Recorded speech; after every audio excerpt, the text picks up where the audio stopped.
good finish. However, in mid-March, Harry Neal, then where did you think your club would go? Well, we talked about it, and I'm sure everybody in our half of the league out west there talked about the fact that you conceivably could get to the Stanley Cup Finals without having to play perhaps the top 4 teams. Although Edmonton and Minnesota, there may be some argument whether they were included in the top 4. But we certainly didn't think for a second that we could get there without playing one or both of them. Harry Neal, you were suspended. You had an opportunity to return to the bench and resume coaching of the team. You gave the reins to Roger Nielsen, even though you had the opportunity to come back. To me, that's a terrific sacrifice of one's ego that not many personalities in this game could do. What about that? Well, actually, it was a no decision. I miss not being here behind the bench. There's no question about that. But I think it would have been a selfish move and not a very wise one either, because we were playing so well. And possibly if Roger wasn't going to be the coach next year and I wasn't going to be the manager come June, I may have looked at it differently in trying to make sure that I had a job in the next fall. But this is something that happened, before we thought it would. The team responded in splendid fashion to Roger. He was in a tough spot. Stan, what if we'd lost the last 4 or 5 games and gone out 3 straight again? He would have started, behind home plate next year, which wouldn't have been very fair. So when the 10th game finished, I think we were in the middle of the L.A. series. It was, no thought at all of going back, and it looks like it was a good move. Stan Fischler here with Harry Neal, the coach and soon-to-be general manager of the Vancouver Canucks. And reading some of the papers, Harry Neal, you get the feeling that playing against your team is like swimming with a pool of piranhas or playing handball with Tasmanian devils. Now, what's your evaluation of the first game that was played? Well, I think it was anybody's game, and the Islanders won it, and we certainly feared that game. That's a tough one for us coming off a very emotional happening in Chicago on Thursday and having to play Saturday, and that was the one that worried me with reference to getting bombed, which we probably couldn't then as we might at any other time during this series. And so we played a good hockey game. We're a frustrating team to play against, and we know it. And we're going to try anything we can to see if we can do something here in the Stanley Cup Finals. Getting here is great, but it's not enough. And I know I'm echoing the sentiments of every guy on our team. We think we've got an underdog's chance of knocking the. There's been enough examples in all sports of coming right out of the clouds and beating the favorite team. I don't know whether we can do it or not. And the accusations that are flying around New York about the way we play have done nothing but motivate us to a greater degree. We like playing that role, and I don't think that there's anything wrong with playing good, tough hockey. We don't care if there's a fight in the whole game. If there is, we're well equipped to handle them. But we're going to get in the way of the Islanders all night. Every night, we think it's the only way we can beat them. No other team's tried that in the playoffs. We've watched the tapes of all the other series, and whether it works or not, I don't know, but we certainly have Mr. Torrey and Mr. Arbor complaining about it, and that in itself is a step in the right direction. Last question. What can we expect tonight in Game 2, Harry Neal? I think we'll be tougher. I hope it's the same kind of a game as far as keeping close. We can't get... it scared me the other night when we got 2 goals behind the Islanders, and as usual, the first period for us is an important one, and we're confident, but we have great regard for the New York Islanders, and we hope that we can play like we did after it was 4-2, before it gets 4-2 tonight. Thanks very much, Harry Neal. The Vancouver Canucks have already shown that they command a lot of respect, and we're going to see more of them, and we'll be back with the start of tonight's game in just a moment.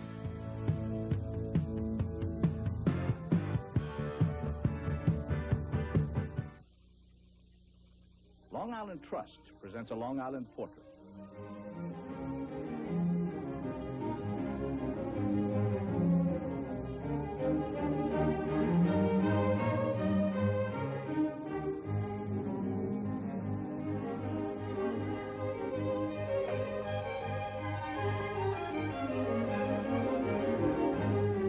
No other bank knows Long Island like Long Island Trust.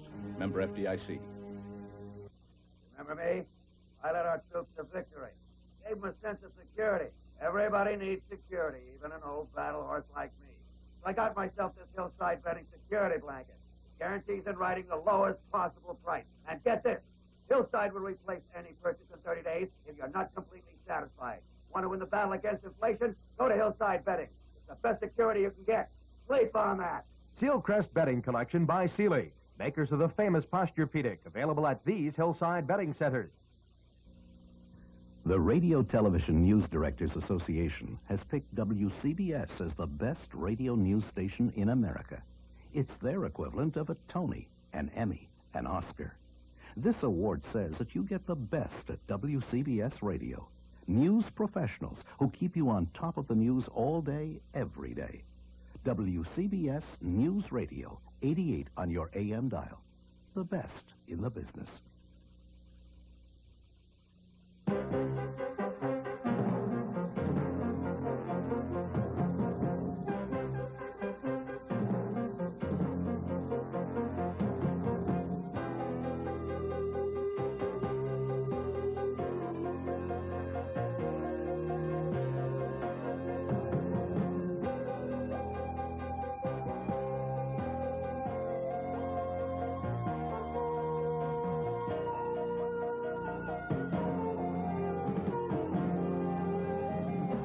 From the Nassau Coliseum in Uniondale, New York, SportsChannel presents Game 2 of the best-of-7 Stanley Cup Final.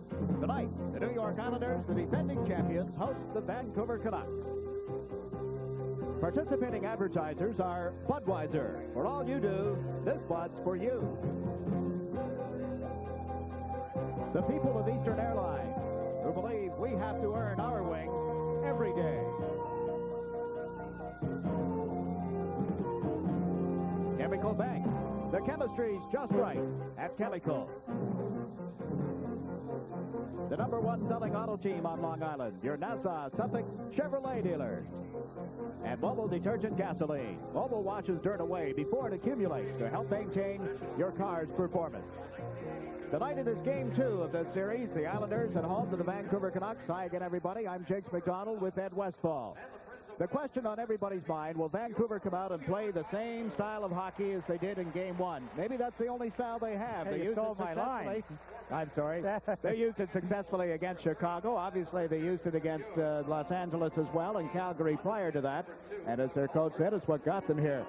You have to dance with what you bring to the dance, I guess.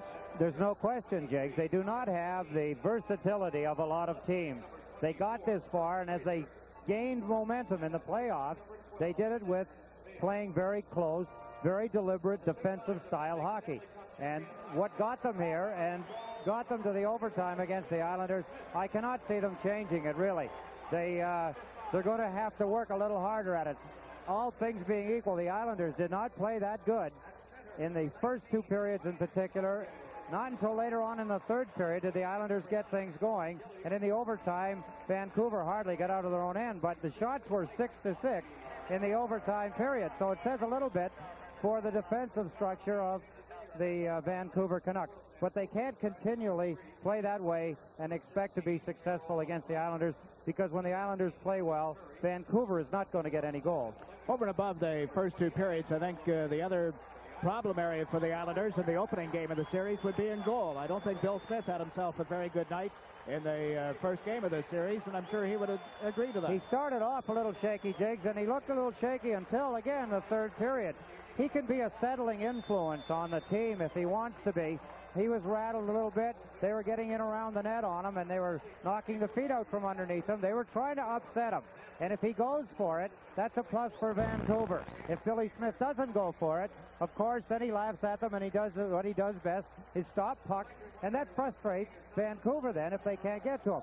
I'm sure they've had a talk, and Billy's had a talk with himself, and you'll see him, I'm sure, not pay any attention to players around the net. If he does, it'll cost him. Oh, bound to. There's one change as far as the series is concerned. It resumes in Vancouver on Thursday night, but make note of this change. The starting time will be 7 o'clock Vancouver time, 10 o'clock here in the East. That is a change from the previously announced 7:30 or 10:30, if you will. So it is Thursday night at 10 o'clock Eastern time for Game 3, and then Sunday night Game 4 will be played at 8 o'clock Eastern time at Vancouver's Pacific Coliseum. Teams are out on the ice. We'll be ready for the opening face-off right after this message.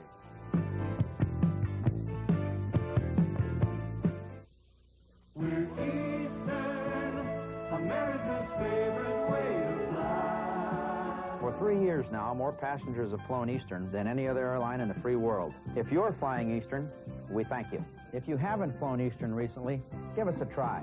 We'll show you we really do earn our wings every day. We're Eastern, America's favorite way to fly. Come fly with Eastern. Through patient love in all thy sons command, with glowing hearts we see thee rise, the true north strong and free.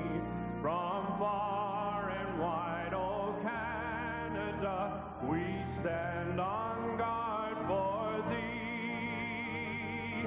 God keep our land glorious and free. Oh Canada, we stand on guard for thee. Oh Canada, we stand on guard for thee.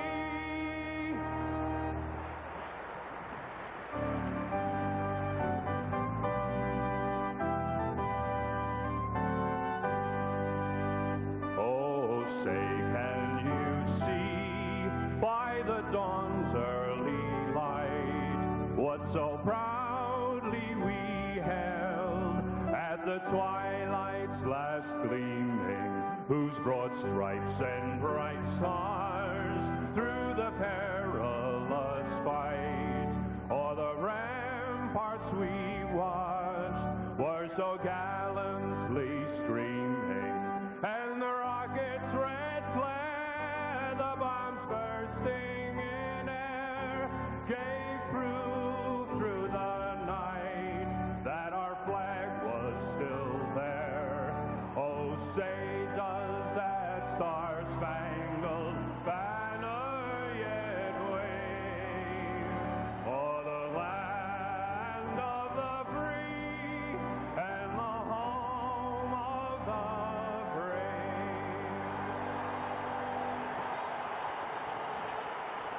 A sellout crowd here at Nassau Coliseum.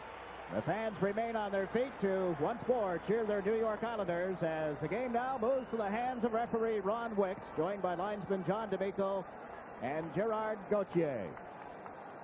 For the Vancouver Canucks, it'll be Richard Brodeur facing goaltender Bill Smith of the New York Islanders. Brodeur's goals against, now 2.51, a record of 11 wins, 3 losses in the playoffs. The regular season, he was 3.35 with 20 wins, 18 losses, and 12 ties. And there is Bill Smith, who won 32 in the regular season, making his 13th consecutive start in these playoffs. You saw his lifetime record. His goals against average in this playoff is now 2.68. Ryan Trottier at center ice. Clark Gillies is on left wing. Mike Bossy is on the right wing. Potvin and Morrow on defense. And it's Potvin picking it up at the Islander line. That's Field in forechecking as Potvin gave it to Gillies, then back to the Islander captain. Now to Morrow. The Trottier off the heel of his stick. Gillies picked it up at center ice and dropped it back to Potvin. Fraser, Bradeen, and Smeal, the forward line for Vancouver, as Trottier gave it to Bossy, and his long shot was grabbed. Left by Brodeur, picked up by Hallward. Doug Hallward up the middle, one of those breaking passes, but everybody covered their man, and Potvin touches up for an ISO. Ironically, Jake, the first 2 players to come together in this hockey game were the last 2 players to come together in the game the other night in overtime. Harold Schnepp taking out Mike Bossy along the board. Bossy, as you'll remember, scored the overtime goal on a neat pass from Harold Schnepp. And tonight, Schnepp meets Bossy inside, almost in the identical place, only at the other end of the ice. And you just had a look at the Vancouver bench and Coach Roger Nielsen.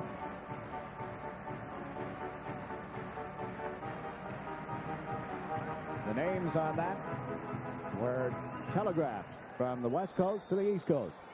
Telegram from the fans in Vancouver to their Canucks. hanging in their dressing room, by the way. Langevin is out on the Islander defense with Persson. Up front, it is Merrick with Tonelli and Nystrom.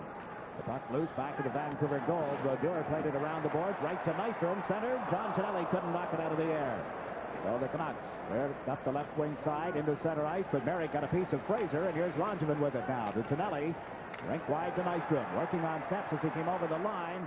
Hallward came across to pick up the puck. Dumped it off the boards into center. That's Langevin backing into his own zone. Gave it to Stefan Persson, to Mike Bossy. Bossy out on the right wing, got it away from Smeal to Langevin. Langevin across the line. Drop pass picked up by Bossy.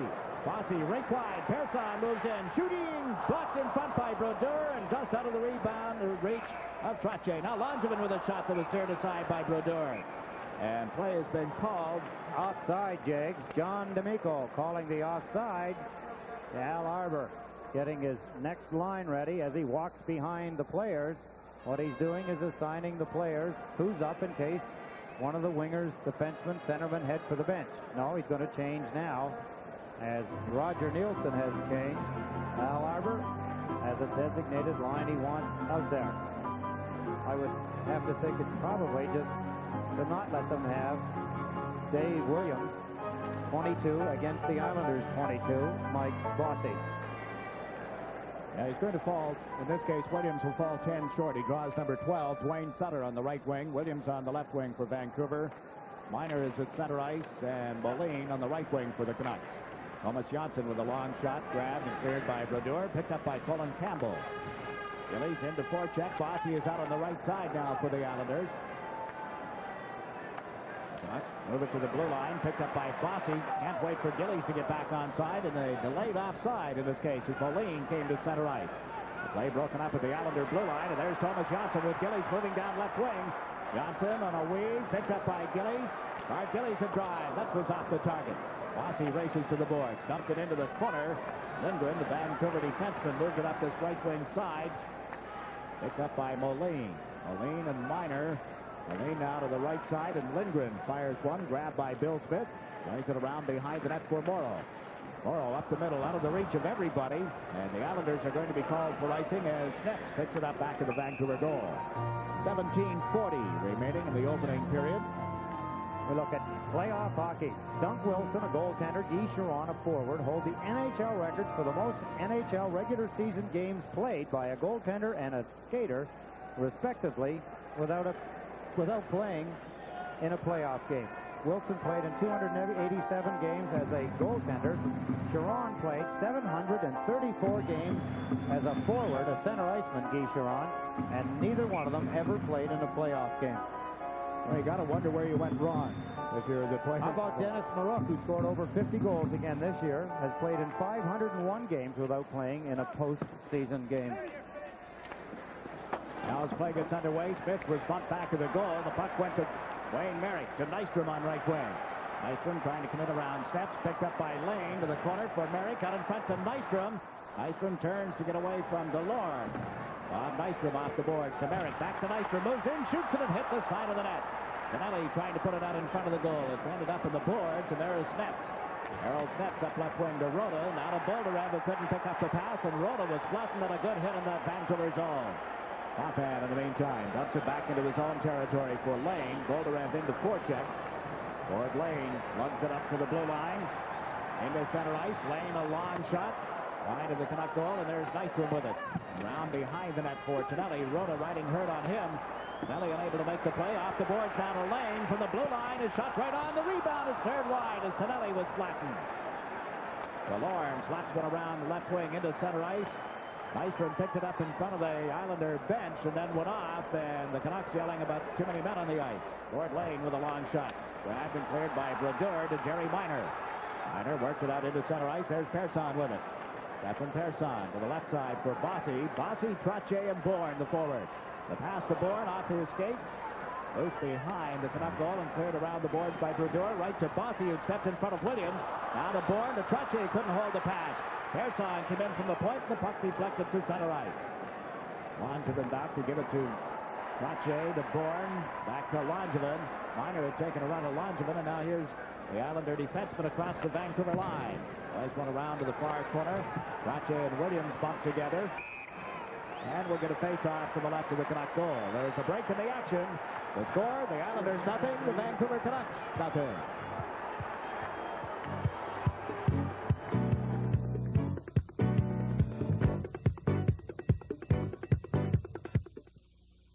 A perfect egg. Or is it? Magnified 20,000 times, you see imperfections you never knew existed. Look into a car's carburetor, and you may see something you never knew existed. Dirt. Dirt that could impede your car's performance. Fortunately, you can wash dirt away before it accumulates with mobile detergent gasoline. It treats dirt like dirt. Brian Trache and Dave Williams get roughing penalties. Williams has been after Bossy. Trache got tangled up with him. Ron Wicks wants to establish the pattern. He gives them both 2 minutes for roughing. 386 career penalty minutes in the playoffs. That's including tonight. That's what Dave Williams has. Second in NHL history. Second to Dave Schultz. Here's the penalty. Trache, you see Williams come back with a little jab. They're boyhood friends. Dave Williams and Brian Trache. They've known each other for many years. Doesn't matter when you get in a hockey game. Not when the money's on the line for the Stanley Cup. A couple of Saskatchewan boys going at it. Talk about money men. There's one, Al Arbor. 1 year in 28, he's missed the playoffs as a coach or as a player. He missed it 1 year as an Islander coach, 73-74, which was his first year as coach of the Islanders. Some of his players would have you believe that he has never spent any of the money that he has made in the playoffs either. Yeah, I did. He bought a purse. Okay, there's another line that won't touch it. It's field checked by Morrow, and there's Billy Carroll dumping it in off the board. A big purse. Fowler in for checking. He and Carroll, the Islander forwards, with Johnson and Morrow on the point. Now the Canucks try to move one into center ice, and field is checked by Johnson, and that's offside, as Caller has been trapped inside the Vancouver blue line. 15:26 remaining in the opening period. There is no score. Look at Andy Caller. 1 goal, 6 assists so far in the playoffs. Goal scoring has plagued him. He's had some opportunities. We talked one night, Jiggs, about the fact that Caller, when he's on the ice, gets some opportunities. They're just not going in. He seems to make one extra move, then the puck eludes him. The 1 goal he did score, a beautiful shorthanded effort against Quebec Nordiques with Van Bouchard. Now a minute and a half remaining in the penalties. Brodeur using the stick to keep the Islander forwards away from the goal crease area, and Wick said something to him as the play moves into center ice. A pass to Gradine, but it was offside. He put the stick up a little bit. The other end, Bill Smith and Smeal exchanging some words after Smeal had come in late. That'll bring. That's a shot go after the whistle, and Ron Wicks directing some traffic at the side of the Islander net. What Billy Smith is really doing is saying to Richard Brodeur, don't act like a little kid down there. Every time somebody skates near the net, you get your stick up in front of you like they were going to do something. And Billy Smith, what's he do? He does the same thing. He takes a swing at the puck or the stick or the person. It's a threatening gesture. Really has no significance in the hockey game other than a little showmanship. They're going to get a face-off as a result of this in the center ice area, which is an indication that the play must have been all right. And they feel that they erred in calling it because it is right at the center ice face-off spot. And cleared back into the Vancouver zone and picked up by Edelbrink. Edelbrink waits for Smeal to turn in the far corner. Didn't give him the puck. And Smeal ran into Bossy, who was parked there waiting. The Canucks try to come out on the left wing side. Lars Lindgren with it. Dumps it into the corner. Chasing this Bossy. Verdeen put it out in front. Back to Lindgren at the blue line. Lindgren with a shot. Spits the save. He'll hold on, and Gord Lane will draw a penalty as he chops the feet out from under Verdeen at the side of the Islander net. Well, Lane goes to the box. Vancouver with their first power play chance coming up. A break in the action. The score tied. Islanders nothing. The Canucks nothing.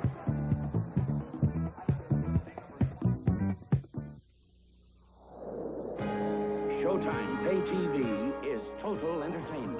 25 hours a day, and you're going to need every minute of it. Packed with blockbuster movies, Broadway shows, entertainment specials, late-night features, outrageous comedy, and no commercial. Showtime. We're tuned into you 25 hours a day, 8 days a week. Gord Lane draws the eye of referee Ron Wicks. Good stop here by Billy Smith. There's the shot. Smith gets it. Lane, you see him give Gradine, number 23, who scored 2 goals the other night for Vancouver, a little extra with his stick and drew a penalty.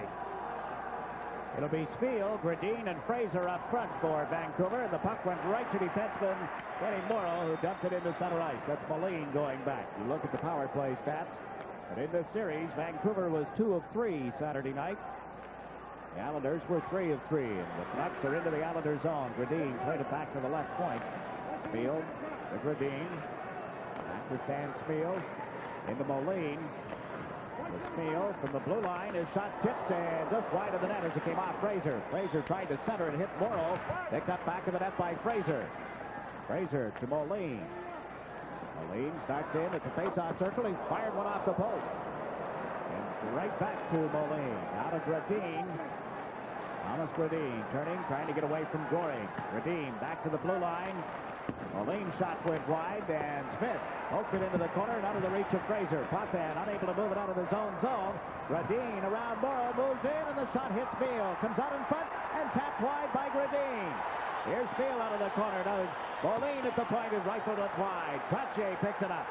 Ryan Trottier trying to come out on the left wing side. Ran into Moline, but he has forced the puck into the Vancouver territory. 47 seconds left in the penalty against Lane. The crowd reacting to the efforts of Brian Trottier. P.J. McDonald in the Vancouver lineup tonight. Checked as he came to the Islander line, and the puck dumped down the ice. That's Caller chasing it. Kind of pedal break, but over to cover up is Bolderev. Bolderev at his own blue line, up the middle to center ice, over the Islander line. Bolderev unable to slip around Persson. Now here's McDonald. The Bolderev back to the blue line. Edelbrink with a shot. Blocked in front as it hit Langevin. Bolderev takes a look again with 15 seconds left in the power play. Tried to line it through in front of the net. Goes back of the net. Line it from this side, and that was broken up. Rhoda to Bolderev. Bolderev to Rhoda. Back of the net he goes. McDonald in front. They couldn't get the puck to him. Edelbrink over to Hallward, and his shot went wide. Lane is back on as the puck ends up at the side of the Islander goal and controlled by goaltender Bill Smith. Well, the Islanders kill off the penalty against Lane with 12:42 left in this opening period. Vancouver not getting a good shot away. They couldn't get a shot directly at Billy Smith.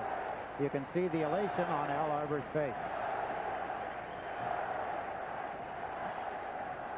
And one pretty good chance. It hit the post. Moline, I think it was, from the right point. It was Moline. There you see it off the goal post.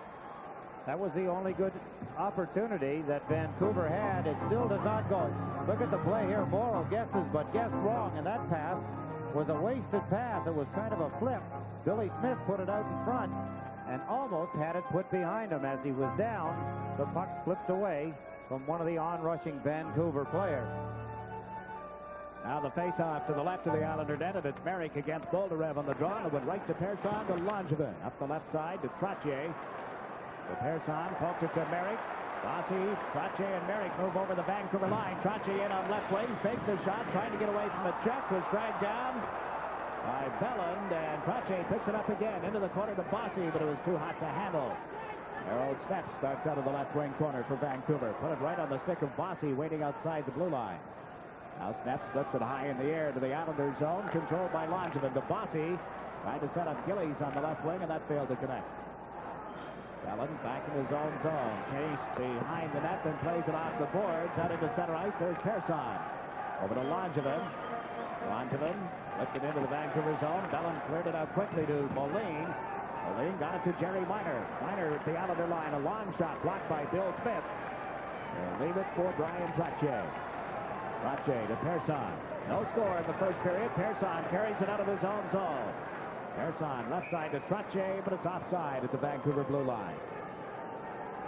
There's a break in the action. The score tied. The Islanders nothing. The Vancouver Canucks nothing.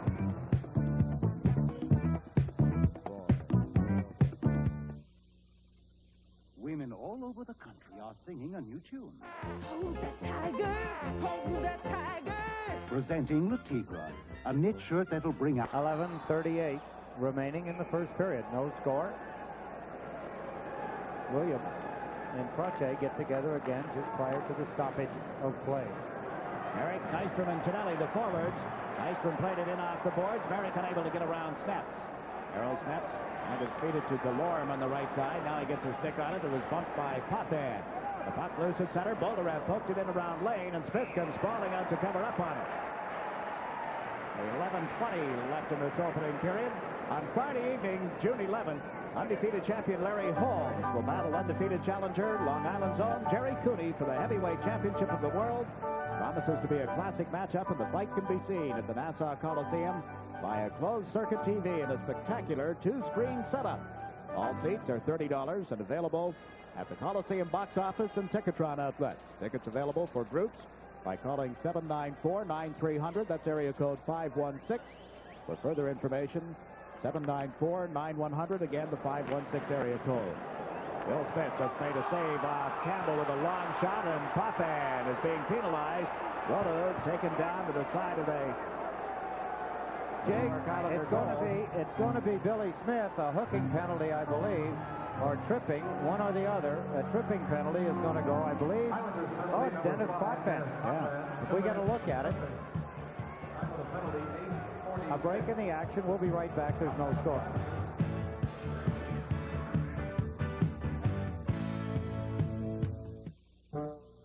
Excuse-moi, can you spare $5.15 for a cup of coffee? I think prices are high now. Wait till the year 2000. Great! Bologna's on sale. This is a real steal. $4,100 a month with a view. Well, there's help. Chemical Bank's IRA. You'll get a giant tax break now and tax-deferred interest. So someday you could retire a millionaire. After all, you'll need it. Okay, 31,000, but I'm practically giving it away. Chemicals Tax Shelter IRA. It was Dennis Potvin, no question. Billy Smith had raised his stick, and from the angle that I was looking, it looked like Smith's stick was caught up in Rota's uniform, and Rota took a bit of a dive, drew the attention of Ron Wicks. Dennis Potvin's in the penalty box for tripping. And to kill it off, Trottier, Goring, Persson, and Langevin at the moment. This is Heddlebrink at the Islander line. His long shot, Bill Smith picked that up easily as Persson and Langevin had taken the man and given Smith a lot of room to look at the shot. They did, Jake. It's a good play, and of course it's planned that way, that during the penalty killing, the defensemen try to keep the front of the net. They'll try to push the attacking forwards to the sides, leaving the alleyway up the middle from where the pucks will come from, the challenging shots from the points in particular, open to Billy Smith. Dean will take the face-off for Vancouver. As Fraser and Smeal as the other forwards. Heddlebrink out on defense, along with Doug Hallward. Hunt's got the draw. Fraser put it out in front. It was underneath Persson, and Smith covered up on it. So they'll face off again. 20 seconds gone in the penalty against Denny Potvin.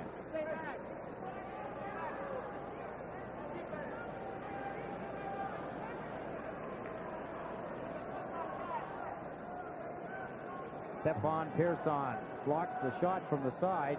He doesn't see it. Smith does, and smartly stops the play. Now Persson slaps it out of his own zone off Trottier and down into the Vancouver territory. Trottier is replaced by Billy Carroll. Goring is the other forward. No score, 10:35 remaining in the opening period, and the Canucks tried a long pass that was out of the reach of Fraser. Persson back to touch up. Icing waved off at the last second. Good grief, and the Islanders have cleared it into center ice. Well, Persson touched the puck, and then the linesman waved it off. Now Smith out of the net to get it to Langevin, up the left side to Goring, to Billy Carroll. Two Canucks back as Carroll comes over the Vancouver line, but on the brakes, picks up the puck again, carries it out into the center ice area, and then fed it back to Lane. Ward Lane up the middle to Billy Carroll. Carroll back to Kenny Morrow, now to Bob Bourne. Bourne puts on a burst of speed over the Canuck line, in around Hallward, a backhander blocked by Brodeur. And Brodeur goes over backwards. Bourne going for the rebound, made contact with Brodeur on the mask, and the goaltender went down. We saw this several times Saturday night. Bourne came over to apologize immediately. We'll take another look at it. It always presents a problem. It's like crying wolf. As Bob Bourne, what a move he makes on Hallward. There's the backhand shot. And as Bourne went up to get after the rebound, I think his stick must have caught Richard Brodeur. Here's a great camera angle. Beautiful camera work. There's the shot. And as Bourne swung the stick at the rebound, he caught Richard Brodeur. Down he goes. There's a problem in this, Jiggs. It's the old Wolf game. The referee warned him a little earlier about players cutting through in front of his net, and he's got the stick up. You saw Billy Smith swing his stick at the next Vancouver player that come down the ice. The other night we saw 3 or 4 occasions. Ron Wick, of course, is knowledgeable of the game and what happened in it the other night. And if Brodeur continues to do that, they're not going to stop the play every time he falls down. That's what he's expecting, that they'll blow the whistle. If the Islanders are on attack, of course, it's like him having a hold of the puck. Well, it's Vancouver on the attack at the moment with 17 seconds left in their power play. McDonald fed it to the blue line. Lindgren gave it right back to him. Larry McDonald, a shot off the shoulder of Bill Smith, and he cleared it out of the air. The Keller, and it's dumped into center ice. That'll kill off the penalty as Potvin gets ready to come back on. And here is Bolderev turning. James it sits aside. Bolderev over to the left side. Lindgren to the right wing side. Knocked around the boards by Bellin, but offside is called against Vancouver. A break in the action. The score tied. Islanders nothing. The Canucks nothing. What?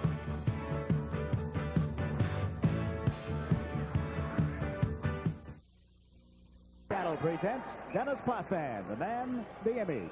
Be sure to stay tuned for this close-up look at the Islanders captain as a player and a person immediately following tonight's game.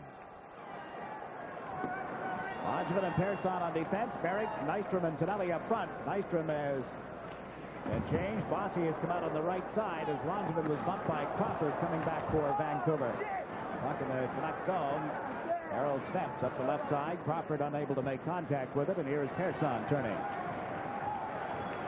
Stephen Persson takes a look. Gillies is out on the left side. The pass went to Langevin. He dumped it into the Vancouver zone and gets a bit of a hit from Delorme, and we're going to get a penalty against Ron Delorme. Cross-checking. He ran into Langevin. Smart move by Dave Langevin. He did not retaliate. The Islanders are going to outsmart the Vancouver Canucks. Delorme was trying to goad Dave Langevin into a penalty. Watch the stick go up right here. Langevin gives him a pretty good shot. And then the retaliation, 1-2. Langevin turns, skates away.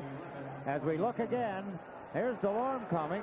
Langevin gets him, wards him off with an elbow and a half a jab. Delorme retaliates and gets the penalty. Langevin did not go back after him. Delorme expected him to, but it didn't happen. He gets a cross-checking penalty at 11:27. First manpower advantage for the Islanders tonight. They were 3 of 3 with their power play in game 1. It is Trottier, Bossy, and Gillies, Potvin, and Johnson on the points. Face off to the right of the Vancouver goaltender, and Trottier got it back to Potvin. Into the corner to Bossy. Bossy back to Potvin. Potvin shot hit Williams and is cleared out into center ice. I think it's Minor, not Williams. How could I get those two mixed up? They're both left-hand shots. Minor skated through the goal crease and slapped at the stick of Bill Smith. Here comes Potvin with the puck. Potvin dumps it into the Vancouver zone. That's Bossy going in after it. He and Steps bump together on the boards. Bossy got the puck away from the big defenseman. Back to Johnson. Johnson from the blue line. A wobbler, and that was deflected wide. Bossy takes a look. Gillies in front of the net. The puck went to Johnson instead, over to Potvin. And he has to come in off the boards. Minor tying him up there. And then Minor is knocked down. It's cleared right back to Potvin. Potvin checked with the board. Bossy picks it up. Over to Thomas Johnson. Johnson a slap shot. Brodeur the save, and the rebound is cleared outside the blue line. 1:03 remaining in this Islander power play. We watch Denny Potvin play it off the boards. Picked up by Lupul. Harry Lupul was not in the lineup on Saturday night. Has been bothered with an injury recently. Now Bourne at the Islander blue line gave the puck to Persson. Persson sent Bourne over the line. Around Lindgren, but then was hauled down, and there'll be another Vancouver penalty. As Bourne went to cut in, he was grabbed, and we get a hooking penalty. against the Canucks with 42 seconds left in the penalty against DeLorme. The Islanders will get a two-man advantage. There's a break in the action. The score tied. The Islanders nothing, the Canucks nothing.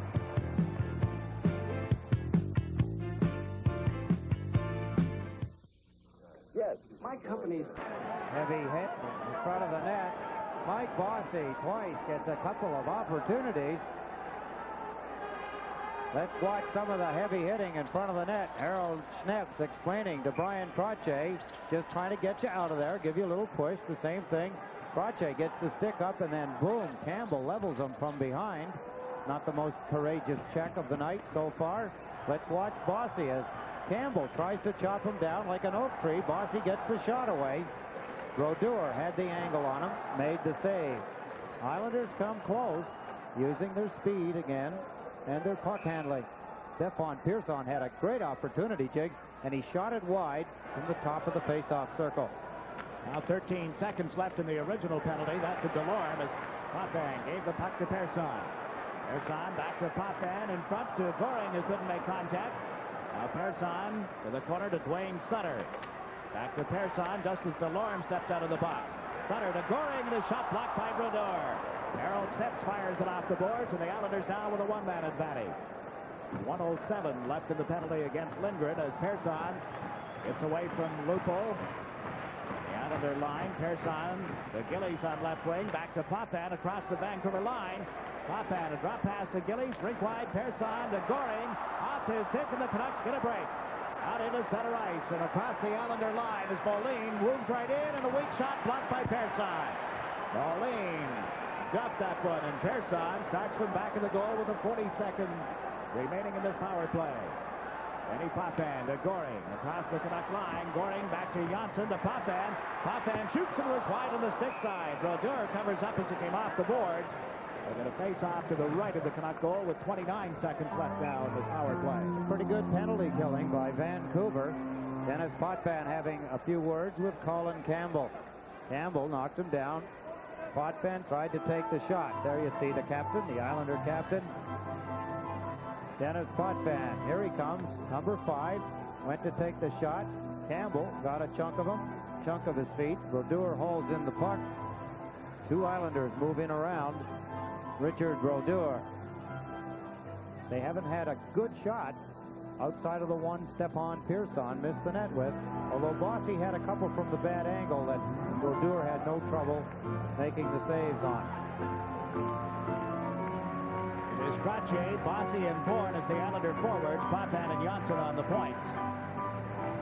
29 seconds left in the penalty against Lindgren. Trottier won the draw, got it to Bossy, to Janssen, now to Potvin. Potvin unable to get it to Bossy. Now played it off Gradine, and Bossy works it around to Trottier. Back to Mike Bossy. Bossy to Janssen. Jansson's shot was blocked. Potvin holds it in at the blue line, then lost it. Here's Gradine headed for the net. Potvin comes back to knock it away from him. And Potvin's going to be penalized. Throws the stick up in the air, throws his arms up in the air in disbelief. Me too. He's back at a great defensive play. My goodness. He covered up well on his original mistake, Jiggs. He's having trouble at the point on the power plays tonight, but he had covered well as he raced back with Miner bearing down on Billy Smith. Potvin got back quickly, made the check. He gets a tripping penalty on the play. A questionable call in my eyes. I agree with you. He got the puck, knocked it off the stick of the on-rushing Vancouver forward. Miner, I believe it was. Miner went down after the play.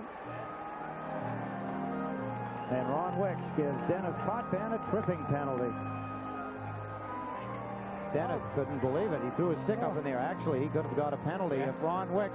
Let's take a look as we watch. Is that Lupul or Miner? I think it's Moline. Well, I was close. It's a Vancouver Canuck. There's Dennis Potvin throwing his stick. That's actually a penalty also. It could be called as abuse of the official or a 10-minute misconduct. But it was not seen. Ron Wicks was on his way to the penalty box, where he should be for that call. The puck cleared outside the Islander line following the draw, and here's Moline backing up. And now Lindgren is back on, so the Canucks with a man advantage, 6 against 5. They start out of their own zone and have iced the puck. They may not call it, however. Yes, they will. A question arises, Jakes, with the fact that he gave a penalty to Dennis Potvin. The player was on his way to the net. He had somewhat of a clear path. If he's going to call a penalty on him, maybe he should have considered a penalty shot. Dennis reached out from behind and pulled the puck away from him and got the penalty. I'm not going to walk into this hornet's nest with you. No way. I don't blame you. 5 minutes, 5 seconds remaining in the opening period. There is no score. Butch Goring, Billy Carroll, the forwards for the Islanders, and it's Lane and Morrow on defense. Third power play chance of the period for the Vancouver Canucks. Islanders have had a pair. But the game is scoreless as the Canucks start out of their own territories. Neal, Fraser, and Gradine, the forwards, moved in after a loose puck. Lane with it back of the net, pulled it away from Gradine, then shot it away from Fraser, was grabbed and spun around by Fraser. Mr. Wicks had a good look at it, but no whistle. Now Gradine plays it in on the left side. Fraser chased to the corner by Morrow. Fraser centered. That's cleared by Billy Carroll. Spiel gets it back to the blue line. Canucks play it to this near side. Gradine pulled it away from Billy Carroll. Centers. Spiel's shot was blocked by Morrow, and Goring starts up. Goring to Carroll. Couldn't get a stick on it at center ice. That's Moline back on the left side. Across the Islander line.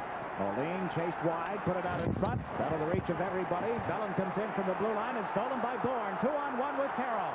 Here's Bourne across the line. Moving in. Bob Bourne to Carroll. Shoots, he scores! Billy Carroll. There was a delayed penalty call coming. Lane had been pulled down behind the play. But the Islanders have scored a short-handed goal. Billy Carroll. We talked about him on the pregame show tonight.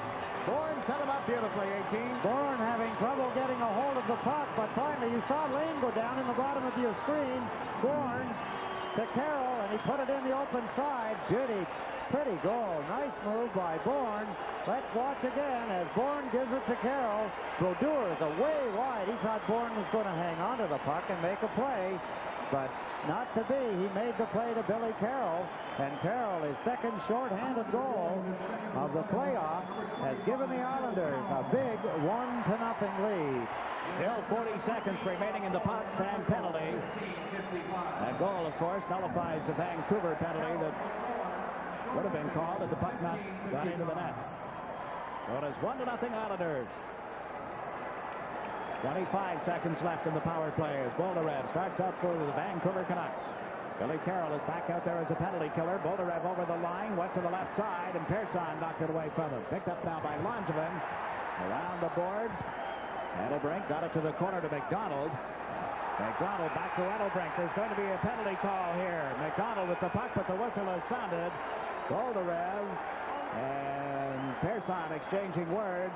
I believe it'll be Boldarev headed for the penalty box when this is finally settled. Boldarev had been taken out by Pearson, and now linesman John D'Amico tumbled to the ice heavily. They don't have the padding that these players do. But Boldarev is headed for the penalty box. Let's take a look in front of the net. There's Ivan Boldarev. Stefan Pearson looks back. Uncharacteristic of Ivan Boldarev.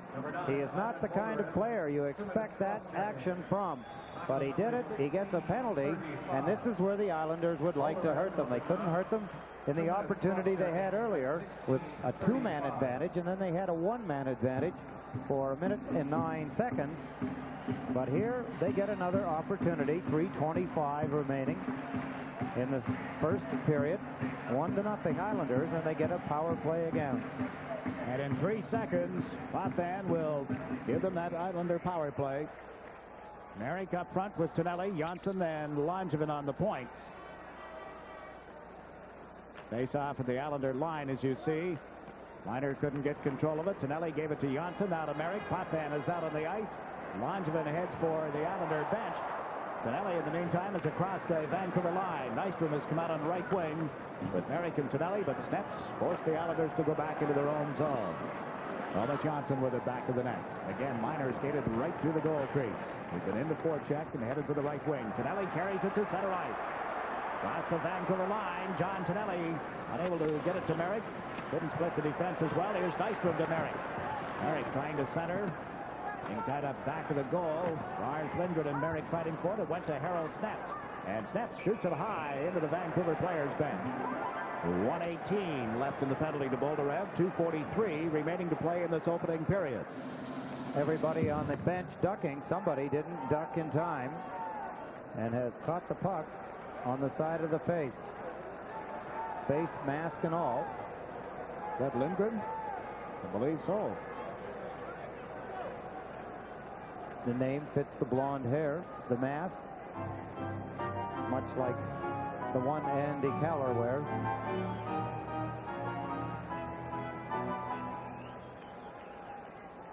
No, it's not Lindgren.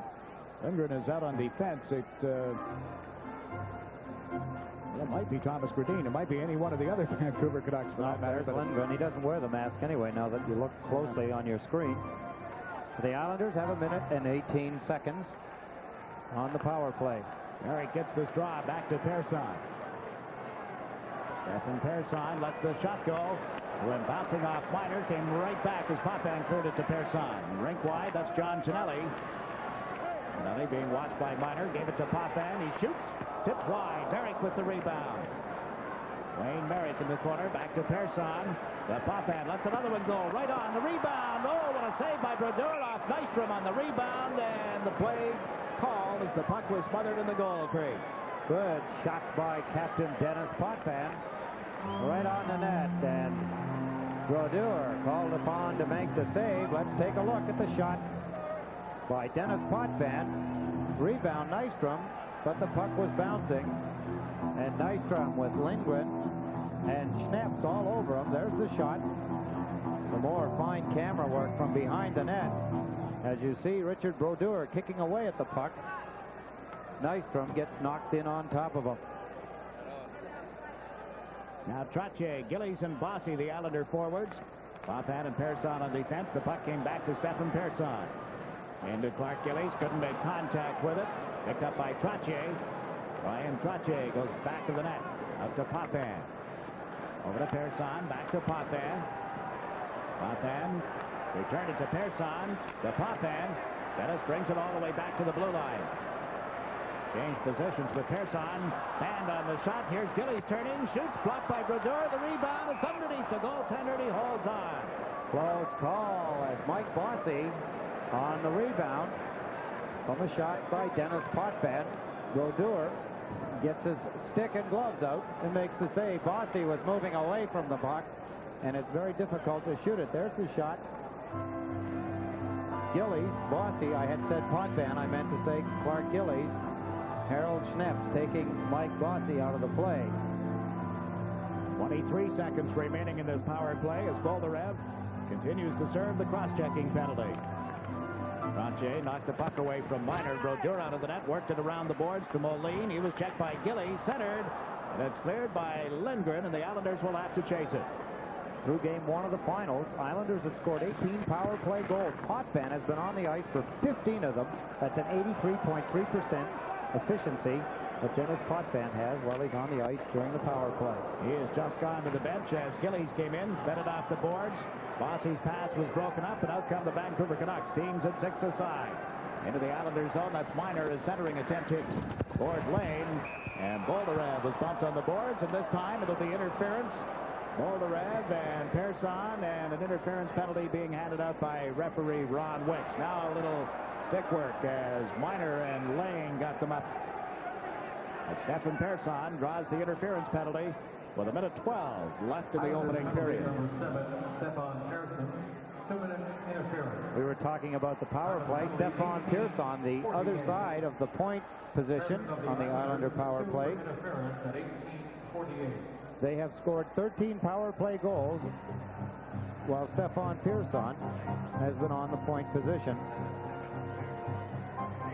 Stefan has been on for 12 of them. That's 92.3% that he has as an efficiency on the Islanders' power play. He now draws a penalty. Interference. Let's take a look. See if we can spot the interference. There you see him tying up Ivan Boldarev. Boldarev does not have and has not touched the puck, and that is interference. Well, it was Boldarev who had cross-checked Persson. back at 16:35 and just out of the penalty box, and he draws Pearson into this interference call. So Trottier takes the face-off for the Islanders. He and Bourne are the forwards. Lane and Borrow on defense. The puck came back to Edelbrecht. Around the boards, but picked up by Lane. Gordy Lane had trouble moving it out. Now got it to Trottier, to Bob Bourne. Bourne at center ice, back to the left. Knocked off his stick at the Vancouver line. Bourne picked it up and was dragged down by Fraser, and there goes the Vancouver power play. Kurt Fraser on a piece of Bourne. Ron Wicks calling them, calling all the stick work. Let's watch Bob Bourne as he comes off the boards. There's the stick of Fraser on Bourne. Bourne going down, Fraser going off. So that nullifies the penalty to Stefan Pearson. Bad move by Kurt Fraser. 19:05, the time of the penalty. Billy Carroll and Anders Kaller, the forwards. Lane and Morrow, the Islander defense, as we watch Spiel back to Snaps. Snaps to the Islander line, comes in over the line. For Chet, Spiel picked it up. Spiel centers one. A backhander. Smith the save, and he holds on. Howard had come in from the blue line, and now we get a pile up at the side of the Islander goal. Now we're back to the same stuff that we saw Saturday night. After the whistle, push, shove, picks up, jostling, a lot of conversation. All makes for a long night. A fine save by Billy Smith, Jiggs. A backhand shot by off the backhand. It was Hallward, I believe, that made the shot. Smith made a good close-in save. Here's the pass. Hallward comes in from his defense position. There's the backhand. Good stop. Smith hangs on the puck. Smeal takes a whack at the puck Smith has a hold of, and then Gord Lane knocks Smeal over top of Billy Smith, and that's where we get all the pushing and shoving. A 1-0 Islander lead on a shorthanded goal by Billy Carroll at 15:55 with this opening period. Referee Ron Wicks talking to Islander captain Denny Potvin and to Spiel, who is the Vancouver captain. Jiggs, you just had a good look at Harold Schnetz. He was plus 22 in the 81-82 regular season, best on the Vancouver Canucks. Now Trottier has slapped the puck down into the Vancouver zone. Yeah, but the Canucks people tell you that it was only a so-so year for him, that he has really come on in the playoffs. Not a bad year for a defenseman on a team that didn't do 500. Now Gradine into the Islander zone. Potvin got a piece of him. Smith cleared it, not out. Here's Snetz giving it to Hallward. Doug Hallward comes in from the point. A backhander went wide. Morrow tied up Gradine. The puck loose back of the Islander goal and controlled by Trottier. Brian Trottier around to Denny Potvin. Potvin dumps it out into center ice, and that'll do it for the opening period as Snetz backs up to the blue line. The horn sounds, and at the end of one, a short-handed goal as the Islanders on top of the Vancouver Canucks by a score of 1-0. We'll be back with a recap following this message.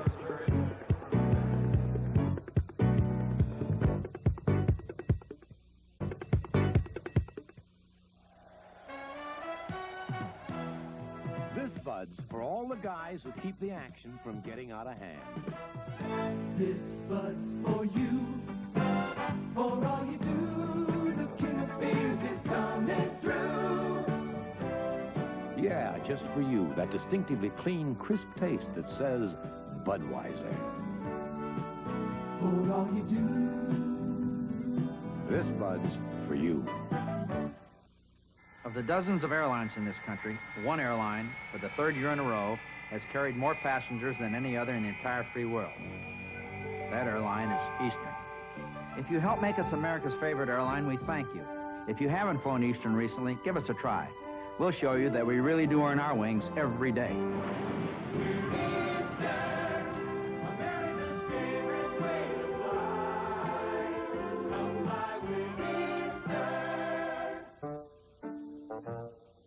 While most banks are just giving away house gifts, Chemical is giving away a house. Enter Chemical Bank's IRA sweepstakes. 21 shots on goal in that first period, 15 of them by the New York Islanders as they outshoot Vancouver 15-6 and outscore them 1-0. Billy Carroll, the shorthanded goal at 15:55. A strange period. It had its moments where it was wide open and then settled down into close checking. 10 penalties called, and out of the 10, not one holding penalty. Well, it seems strange we talk about the clutching and grabbing and things that go on in this game, but we had some interference, some cross-checking, hooking, things of that nature. But with Potvin sitting out a tripping penalty at 14, called at 14:38, Billy Carroll got the Islanders on top. His second shorthanded goal in the playoffs. We said at the time, Bob Bourne did everything right, set him up, and with Brodeur going one way and unable to get back, Billy Carroll had practically that entire goal to put it in. He did, Jiggs. He had the whole net to put it in.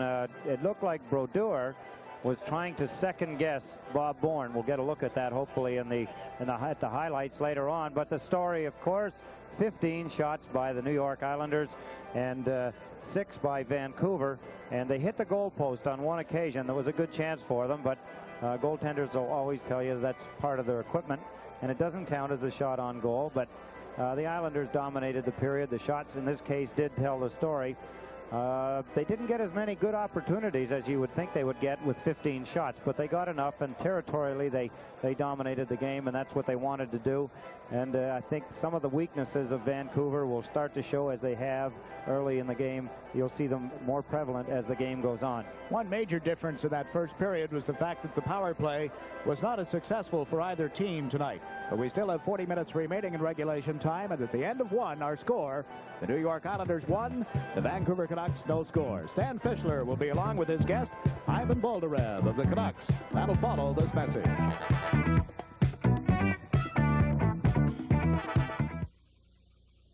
What makes NEWFM different? This, the NEWFM record collection. More than 15,000 albums. NEWFM plays hundreds of great rock songs every day from this music library. Classic rock. Plus tomorrow's best rock today. NEWFM. For 15 years around the clock, it's been 102.7 rock. Tomorrow's best rock today on NEWFM. Hear the difference. Stan Fischler here at Nassau Coliseum. The Islanders leading 1-0 at the end of the first period, and my guest is Ivan Boldarev, one of the classiest players in the National Hockey League, both on and off the ice. And first, Ivan, before we get into some other questions, what about the first period? Well, there were a lot of penalties out there, and both teams had the opportunity on power play, and it turned out the Islanders got the shorthanded goal, and, you know, that's the difference in the game. The interesting thing to me about this series is that a lot of writers, particularly in New York, seem to dismiss your club. A couple predicted that this would be a 4-game sweep for the Islanders, and from what we've seen in the opening game and in the first period, that was a big mistake. You guys have not only come to play, you've taken the body, and you've got a superb goaltender and just a very well-coached hockey club. What do you think?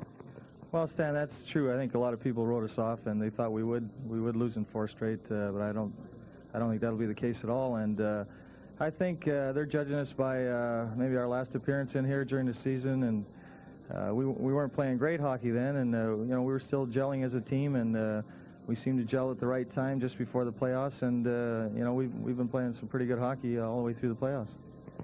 The interesting thing, of course, is that Harry Neal coached the club up until middle of March when he was suspended, and Roger Nielsen took over.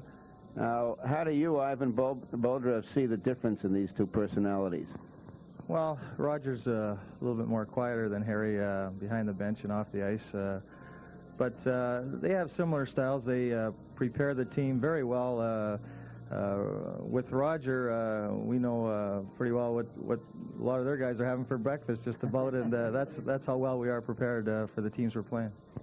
Ivan Boldarev has paid his dues, has played for many teams in the National Hockey League, and I remember going back to when you were Boston Bruin property. Ivan was invited to a Stanley Cup series that the Bruins were in, and then what happened?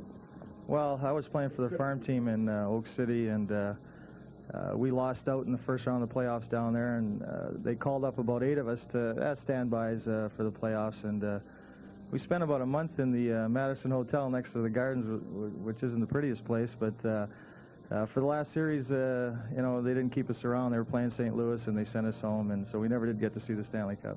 Boston won the Cup, and Ivan was sent home. We'll be back with Ivan Boldyrev in just a moment.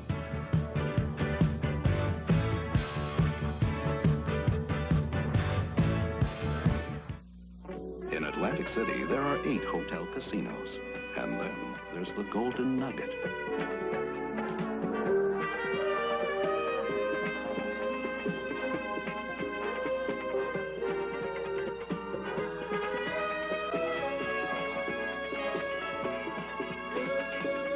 There is no hotel casino in the world like the Golden Nugget in Atlantic City. You really have to see it to believe it. Stan Fischler here at Nassau Coliseum. The Isles leading 1-0 at the end of the first period, and my guest is Ivan Boldyrev of the Vancouver Canucks. And Ivan, a lot of people say that if you have a problem as a hockey player, you make the game look too easy. Your moves are so smooth, and sometimes it looks like you're not giving the kind of effort that you really are giving. Well, some nights it may look like I'm doing it easy out there, but it's tough most nights. But I've been, you know, I've had the knock that looks like I'm not trying some games, but, you know, you go to the rink with the same idea of playing the best you can each night, and, you know, the people watching, some nights they're satisfied, some nights they're not, and, you know, I just come to the rink every night prepared the same way and try to go the best I can. Emotionally, Ivan, how has this playoff been for you? The most games you've ever played before in a playoff, I believe, was 8, and now you guys walking in expected to be knocked out early, just kept relentlessly moving. How do you feel about it? Well, it's been a great thrill. I've never had an experience like this before in my life, in my hockey career. You know, I'm only disappointed that it happened so late in my career, and I mean, it's an unbelievable thrill, and it seems like you're walking 2 feet off the ground. It's interesting that the team has also catalyzed the city of Vancouver. People are just talking Canucks, waving white flags or white towels all over the place. You've captured the spirit. We'll be back with Ivan Boldyrev again in just a moment.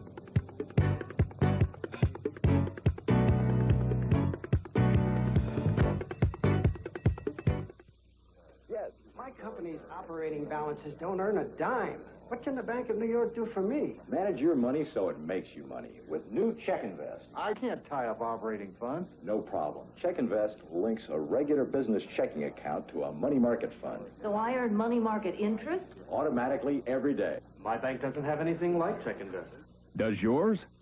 Check Invest, the first business checking plan that manages your money so it makes you money. Only at the Bank of New York. Stan Fischler here at Nassau Coliseum. 1-0, the Islanders over the Canucks at the end of the first period. My guest, Ivan Boldyrev of the Vancouver Canucks. And in case you missed it, during the Chicago series, Coach Roger Nielsen of the Canucks waved a white towel, and that caused a big brouhaha, and then everybody in Vancouver began waving white towels. And just tell me about the transformation of Vancouver fans from when you knew them as a Blackhawk to what's happened now. Well, even during this season, you know, the games, they're very reserved. They'd sit there and they'd applaud a good play, and, of course, they'd boo the bad ones, but they were relatively quiet. And, I mean, they've really come alive in the playoffs. They're standing and singing and cheering, and, of course, with the white towels, everybody's got white towels at the games now ever since Roger waved it in Chicago, and it's just been great there. What interests me about this Vancouver team is the tremendous confidence right up and down the line. On Saturday, we were talking to some of your teammates, Ivan, and they said that, well, if they'd won the opening game, they thought that they could just sweep the series in Vancouver. But it's amazing that I find that the Vancouver club is not really in awe of the Islanders. What about that? No, you're absolutely right, Sam. We're each series we've won, we've become more confident, and you know, Rogers got us thinking positive about everything, and after that first game, we definitely feel we can beat them. Forget about picking a winner. How long does Ivan Boldyrev think this series is going to go? Well, I think the longer it goes, it'll be in our favor. Why? Well, the way we play, the tight hockey, and you know, we like to take the body a lot, and I think it wears down an opponent. I think the most amazing thing about the club is the emergence of your goaltender, Richard Brodeur, who is just playing fabulous hockey. Now, has he always been this good? He's played great all year. It's you know, I think we were 5th in the league with goals against, and you know, he was a major part of that. And I think he's playing a little bit better, if that's possible, in the playoffs. But he's been great all year. And Harold Snep's, despite the faux pas on Saturday, has been a tower of strength. We've been saying he's playing more like a Larry Robinson, a Denny Potvin. Right, absolutely. Harold's been playing great hockey, and you know, he's been our best defenseman all through the series. What turned it around for him? I don't know. He's been rooming with me this year, so maybe that has something to do with it. I really don't know. Ivan Boulder, thanks very much for coming. We'll be back with Eddie Westfall and highlights of the first period in just a moment.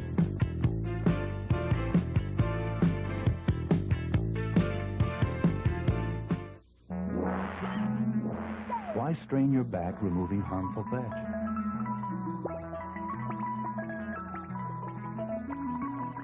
The inexpensive Thatcherizer can loosen thatch, and your snapper mower can bag it in one easy step. Thatcherizers fit snapper self-propelled walk mowers and riders. Get a Thatcherizer, only at a snapper dealer.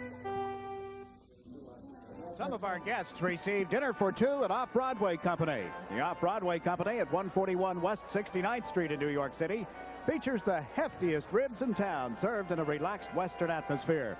An outrageous eating experience. The Off-Broadway Company is open 7 days a week from 11 a.m. to 2 a.m. Here at the Nassau Coliseum at the end of one period, our score, the Islanders 1, the Canucks nothing. And with another look at first period highlights, here's Ed Westfall. Thank you, Jiggs McDonald. Both teams had 5 minor penalties in the first period. The only goal, there was some action. We'll see the goal after we see one of the stops. Vancouver had but 6 shots, one of the best ones they had. Here we're going to look at the goal. Excuse me, I'm looking at the goal. Here's Bob Bourne. Now watch Brodeur. He thinks Bourne's going to shoot it. He held too long, way too long, and Billy Carroll sneaks in behind. Bourne spotted him. You can see Bourne pull up right there. You know that he knows Carroll is there. Waited for the right time. Perfect pinpoint pass. And Billy Carroll gets his second shorthanded goal of the playoffs, giving the Islanders the 1-0 lead. And Bourne, of course, getting the assist on Billy Carroll's second goal of the playoffs. Here's the save I was talking about earlier. Here's the play in from the point. Doug Hallward off the skate, goes to the backhand. Lane guessing, just missing Gord Lane's chin. Smith sees it right there. Schmiel gives Smith a rap with the stick. Gord Lane sees it, comes in, and knocks Schmiel over top of Billy Smith. You never know whether he's doing Billy Smith a favor or not when he levels him on top of the goaltender. But that was some of the pushing and shoving that we witnessed here in the first period. Was not as bad as the second period in the first game. We'll be back for the start of the second period in just a moment. You're watching New York Islanders hockey on Sports Channel.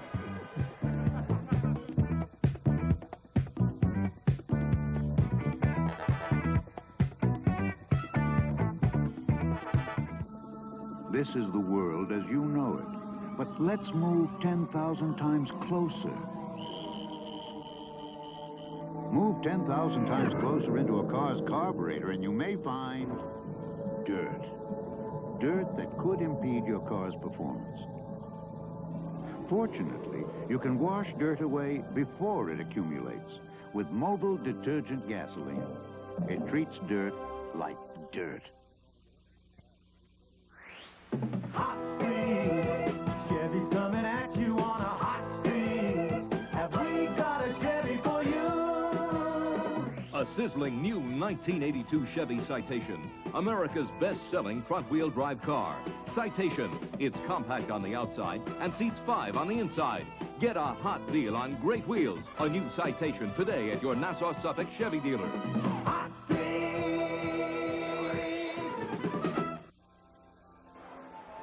This copyrighted telecast is presented by authority of the New York Islanders and is intended solely for the private, non-commercial use of our audience. Any publication, reproduction, retransmission, or other use of the pictures, descriptions, and accounts of this game without the express written consent of the New York Islanders and Sports Channel is prohibited.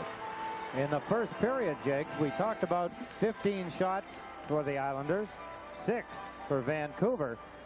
I like to keep an idea and a rundown. It's not official, but it's close, of shots by defensemen. That sometimes tells an important story in a hockey game. In the first period, the New York Islanders had 6 shots by defensemen out of their 15. For Vancouver, 4 of their 6 shots were by defensemen.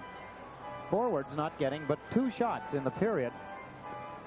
Little story in there. There is, yes. Speaking of stories, the Stanley Cup luncheon will be held in Vancouver on Saturday at noon. You're invited, of course, Mr. Westfall, and let's invite the fans, because for the first time, it is open to the public at $50 per ticket. Are you kidding? No, I'm not. Do I have to pay $50? Is that why you're inviting me?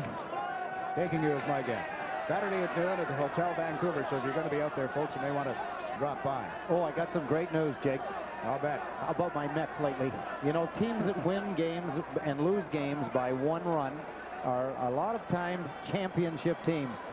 And the Mets are playing excellent baseball if they had just a little bit better pitching. Can you imagine? And we get a couple of hits from a couple of different players. But right now, tonight at Shea, 5th inning, the Mets 5, the Padres nothing. I like it. Kingman got his 12th homer. Dramatic victory. Home run by Rusty Staub as a pinch hitter on Sunday. Last night they go to the bottom of the ninth with 2 out and 2 on, and that's the way to win them. Comes in. That's the way to win them. That's my miracle Mets. Somebody told me last night to ask you to lay off that My Mets stuff, because every time you do that, they turn around and lose a game. That's not true. They won the other night. They're winning 5-0 tonight. We'll hope that they can continue. Another Met-Yankee doubleheader. We'll hope that they can continue. Another Met-Yankee doubleheader tomorrow night on SportsChannel. Did you know that? Yes, I did. Mets at 7:30. Get it all right here on SportsChannel. Well, the second period gets underway. 1 minute remaining in a Vancouver penalty and about 43 seconds left in an Islander penalty. That's the race of the teams at 5 aside as we watch Doug Hallward send Steps across the Islander line, right side. Long shot wide of the Islander nets. Nets was in deep, couldn't pick it up, and here comes Anders Kaller. Islanders come out 3-on-2. Kaller to Janssen on the left wing. Janssen around Gradine to Kaller, in front to Carroll, and what a save by Brodeur. Now Hallward checked from behind by Billy Carroll. Islanders may have gotten away with one. Gradine is across the line. Thomas Gradine chased wide by Morrow, and the puck loose. Smith comes back to the net. Billy Smith left it for Janssen. Janssen checked momentarily. Now Kenny Morrow works it to the left side for Kaller. Persson is back on. 13 seconds remaining in the Vancouver penalty as the Islanders have dumped it into the Canucks zone. That's Owen Campbell. Campbell at the blue line. Up the left side to Miner. He ran headfirst into Persson's check, and Mike Bossy takes over. Teams at 6 aside. Bossy to Trottier, and he ran into Fraser, who just come out of the penalty box. Gillies in as Campbell dumped the puck to center. Here's Kurt Fraser across the Islander line to Moline to Miner. Jerry Miner in deep. Trottier forced him off the puck. Picked up by Persson. Stephen Persson got a bump from Miner as he fed it to Bossy. Bossy at the Vancouver line. His pass cut off and cleared by Campbell to Miner. Miner had trouble picking it up. Williams is taken out by Clark Gillies, and Gillies drops the puck for Mike Bossy to Trottier on right wing. Trottier tips it into the corner. He and Campbell go after it. Campbell had left. Trottier lined up for the check. Now Gillies comes over and collides with Morrow. Meantime, Lindgren lugs it from back of the Vancouver goal. Lars Lindgren at center ice. Across the Islander line, Moline too well covered. Williams picked it up. Bossy chased him to the corner. Tiger Williams goes round behind the net. Tried to stuff one in from the short side. Smith down to smother it. Play has been called. The puck came loose, but it was after the whistle, and we see some extracurricular work again after the whistle. And you know who? Number 22, Tiger Williams. Billy Smith getting up. Williams down at the side of the Islander net. Ian Langevin. Let's take a look at how the action around Billy Smith develops. Tiger Williams, Dave Williams, behind the net, tries to wrap it in. Smith beat him to the goalpost. Miner tried to shove Billy Smith and his pads and the puck all into the net. And from there, it was a lot of close-in action. Some players are better at it than others, and other players like only to be on the top when they're a little more aggressive. Bill Deegan, president of the International Hockey League, hockey executive for many years. He was just recently honored, I believe, by the Hockey News as the Minor League Executive of the Year again. On hand here tonight. Someone else recognized, Glenn Chico Resch, 15th winner of the Bill Masterson Memorial Trophy. Now from the blue line, a drive by Edelbrink was deflected wide of Bill Smith, and here's Lane. Around to the right side for Nystrom. Bob Nystrom to Wayne Merrick. Merrick dumps one in wide of Brodeur. Merrick, Nystrom, and Tonelli, the forward line. The puck came up the left wing to Rhoda. Now into center ice to DeLorme. Has fired one wide of the Islander net. Potvin left it for Merrick. Back to Potvin, who tipped it into center ice. Here's Harold Sneps backing into the Vancouver zone. Sneps off the boards, off Rhoda, picked up by Merrick. But outside the line, played it rink wide to Tonelli. John Tonelli to Bob Nystrom, trying to come in around Bolderev, and was checked. DeLorme clears the puck to center ice. Going back to Gord Lane. Over to Potvin.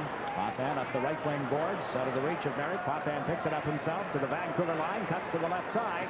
Around Bolderev's check. Potvin plays it back in the net, and it got away from Merrick. Here's Tonelli now. Tonelli to Lane. Lane dumps it back to the goal. Brodeur plays it to the right wing side for DeLorme, and he tips it away from the Islander defense, forcing them back into their own zone.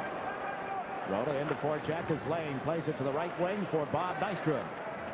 Nystrom bumped on the boards. He got the pass to Merrick, to Tonelli, and the pass was way off the mark. 3 feet behind Tonelli. Gradine into the Islander zone. Centers 1-2 in front of the net. Comes off the boards. Nystrom chasing it. Can't get there in time. Lindgren centers one. Gradine out in front of the net. Fraser's drive. Blocked by Smith. A bouncing puck. And Bill Smith has been able to smother it and hold on. Lane and Fraser ready to go at one another. The linesmen get between them, but Bill Smith came up with an excellent stop for the Islanders. A break in the action. The score, New York Islanders 1, Vancouver Canucks no score.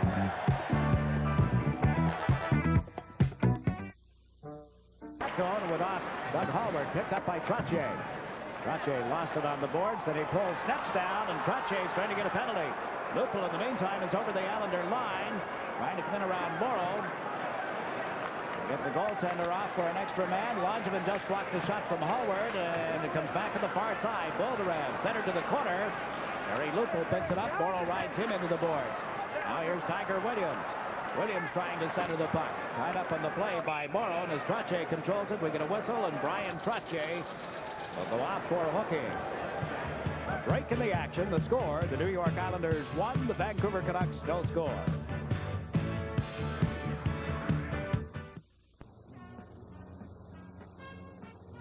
This is Harvey Packard Aqueduct. We've still got the $50,000 left from Derby Day, so here's what we're going to do. The day of the Preakness, Saturday, May 15th, there'll be no admission charge. Get here before the second race, make your pick in the Preakness. After the Preakness is run, you've got to stay and watch it with us. We'll pull 11 names out of the winning barrel, and one of you here at Aqueduct on May 15th will win $50,000. Colin Campbell. John Tonelli. Canucks get 4 minutes. It was the original penalty on Colin Campbell, not John Tonelli.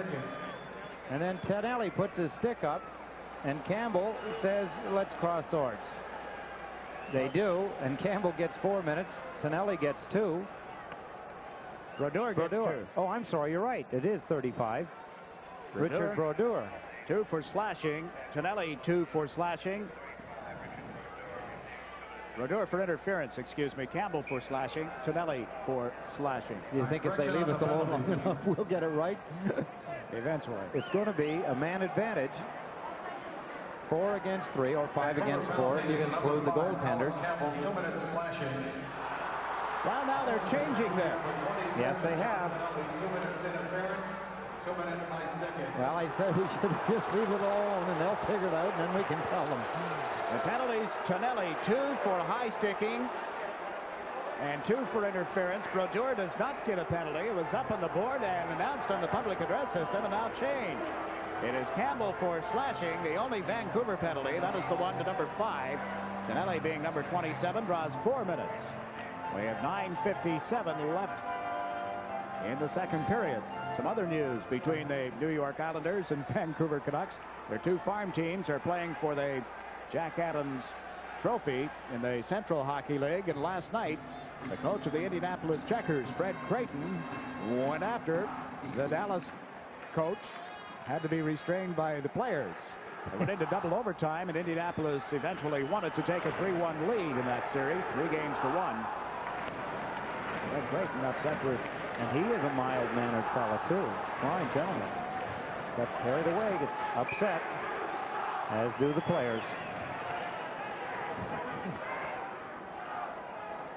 Let's take another look at the action in front of the net. There's John Tonelli. He was pushed by Campbell.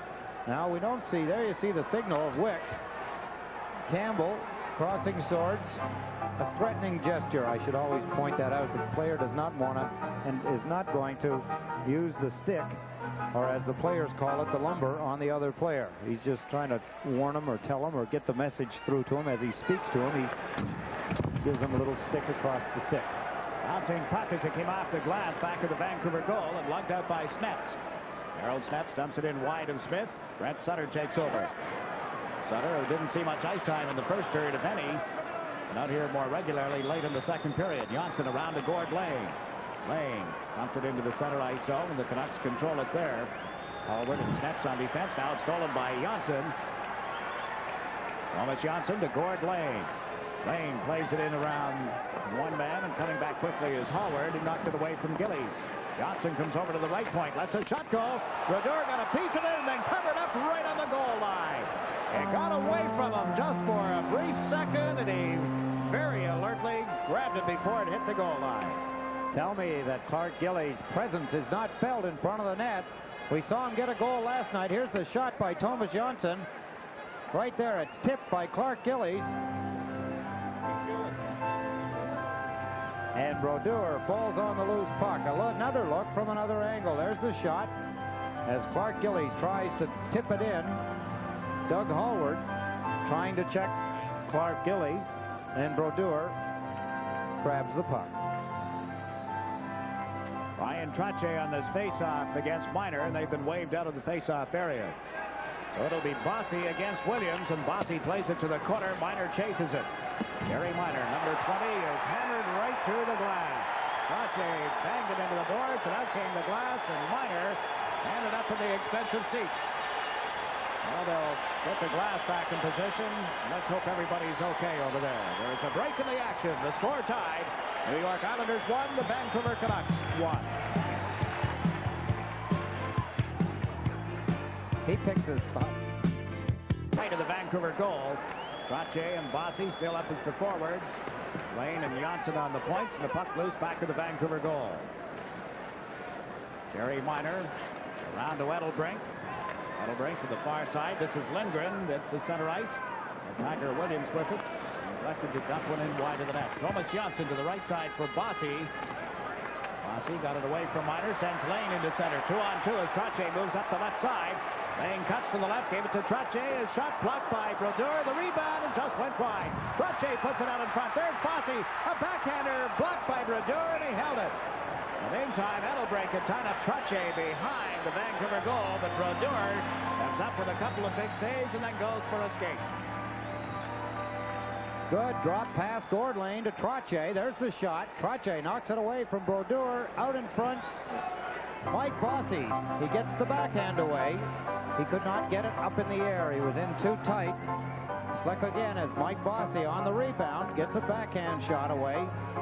And Brodeur makes the save. Trottier taken out heavy by Edelbrink. He's big and he's strong. Took him into the end boards heavily. Trottier and Bossy up front. Ersan and Langevin on defense for the Islanders. Immediately following tonight's game on SportsChannel, a profile of Islander captain Denny Potvin. And what is in it? Ersan to Trottier. Trottier back to Langevin from the blue line. His shot went wide. The rebound, and Trottier was tied up by Edelbrink. Dug loose off the boards comes Bossy. Couldn't slip around Lindgren. Here's Trottier with it. Trottier to the blue line off the stick of Tiger Williams. On this left side. Puck came off the boards. Lindgren to the Islander line. To Williams. Williams to Campbell. To Williams who unable to break in. And Edelbrink covers up back inside the Vancouver line. Give it to Boldarev with 1:45 left in this penalty against Tonelli. Advantage 5 aside, but now the second penalty against Tonelli being served, and Boldarev cuts in neatly. Trying to slip it through to McDonald. Back of the net to Rhoda, and that's broken up. Fair side, gave it to Billy Carroll. Carroll sends Goring down the left side, across the Vancouver line against Edelbrink, and then shot it wide. Carroll comes over to check Rhoda. Hallward in the meantime plays it around behind the net to Edelbrink. Billy Carroll being replaced by Caller as the Canucks send Rhoda into center ice. Rhoda shoots it around the boards to the far side. Anders Caller let it go to Bourne to the line, but it hit Moline. Then hit Caller in turn. Hits everybody, bounces around for a while, and Rhoda finally controls it. Got it to Boldarev. Boldarev is checked, and there's Bob Bourne. Can't clear it out. Hallward from the blue line. That's to the right side. Edelbrink centers. Boldarev, a shot, he scores. Ivan Boldarev.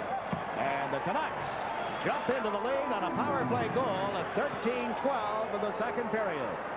Their second power play goal of the period and the game. Ivan Boldarev. Let's watch as Doug Hallward makes the play across the rink. There's the pass to Boldarev. He lets the shot go. It gets in behind Billy Smith. Stepan Pearson down in front of Smith. Sliding across, as does Smith, but they're too late. Here's the shot by Ivan Boldarev.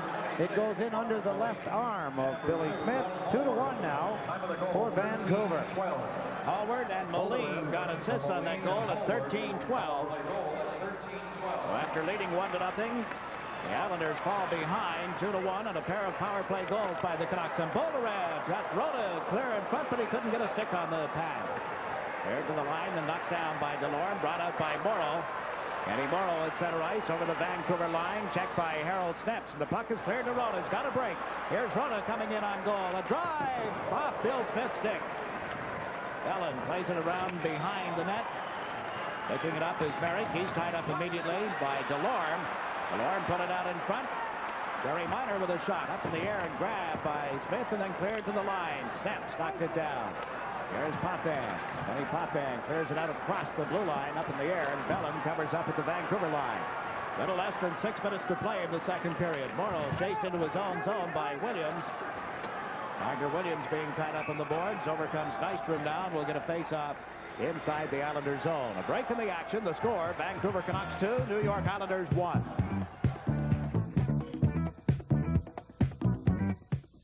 All around the Islander net. There's the play to Ivan Boldarev, and he put it right between the legs of Billy Smith. Smith moving laterally across the net. There was enough room for the puck to get between his goalie pads. That was the second goal of the period for the Canucks. The second power play goal of the game in the period, also for the Canucks. They just won the draw, getting it back to Campbell. And then Minor on the face-off against Trottier. Picked up behind the net by Pearson over to Langevin. Dave Langevin lugs it into center ice. The pass intended for Gillies was blocked by Lindgren, and here's Fraser across the Islander line. Fraser played it to the right side. Spiel had moved in, and back comes Clark Gillies. Gillies to the Vancouver line. A rolling pass to Brent Sutter to Clark Gillies. His drive blocked by Lindgren. Controlled now by Fraser. There's Fraser to the Islander line. Fraser slips around to check. Played it back to Gradine. Thomas Gradine ridden off the puck by Langevin. It's picked up instead by Brent Sutter to Langevin. Langevin out to center ice. This is Wayne Sutter. Fires it wide of Brodeur. Gillies in after it. Again, he and Lindgren go to the board. Brodeur knocked into the center by Wayne Sutter, but nobody there for the New York Islanders. And we watch Kurt Fraser come to center. Over the Islander line, dropped it to Spiel. Center, Smith blocked it, the rebound, and Gradine couldn't pull the trigger. Brent Sutter gets it to Bourne. Bob Bourne back to Langevin. Langevin around behind his own goal to Stephen Pearson. 4.5 minutes to play in the second period. Islanders trail 2-1. Brent Sutter fired one in, steered aside by Brodeur. Bourne with a shot. Brodeur made the save, started out after it, but it was picked up instead by Thomas Gradine. Gradine away from Trottier, over the Islander line. Gradine, the Fraser, and it was stolen by Potvin. Kenny Potvin, now to Bourne on the left side. Bob Bourne into the Vancouver zone, being chased by Hallward. The puck loose back of the net. Fossey comes in. Sneps was there to knock it loose. Now Trottier in the near corner. Trottier Waited for the man to come in on top of him. It was Gradine, and Trottier is still being tied up, and then he gets a bump by Fraser, and they pile up on the boards, and will get a charging penalty, I believe. Fraser came in late, and it appears that Kurt Fraser will go to the penalty box. A break in the action. 3:57 left in the second period. The score, Vancouver 2, New York Islanders 1.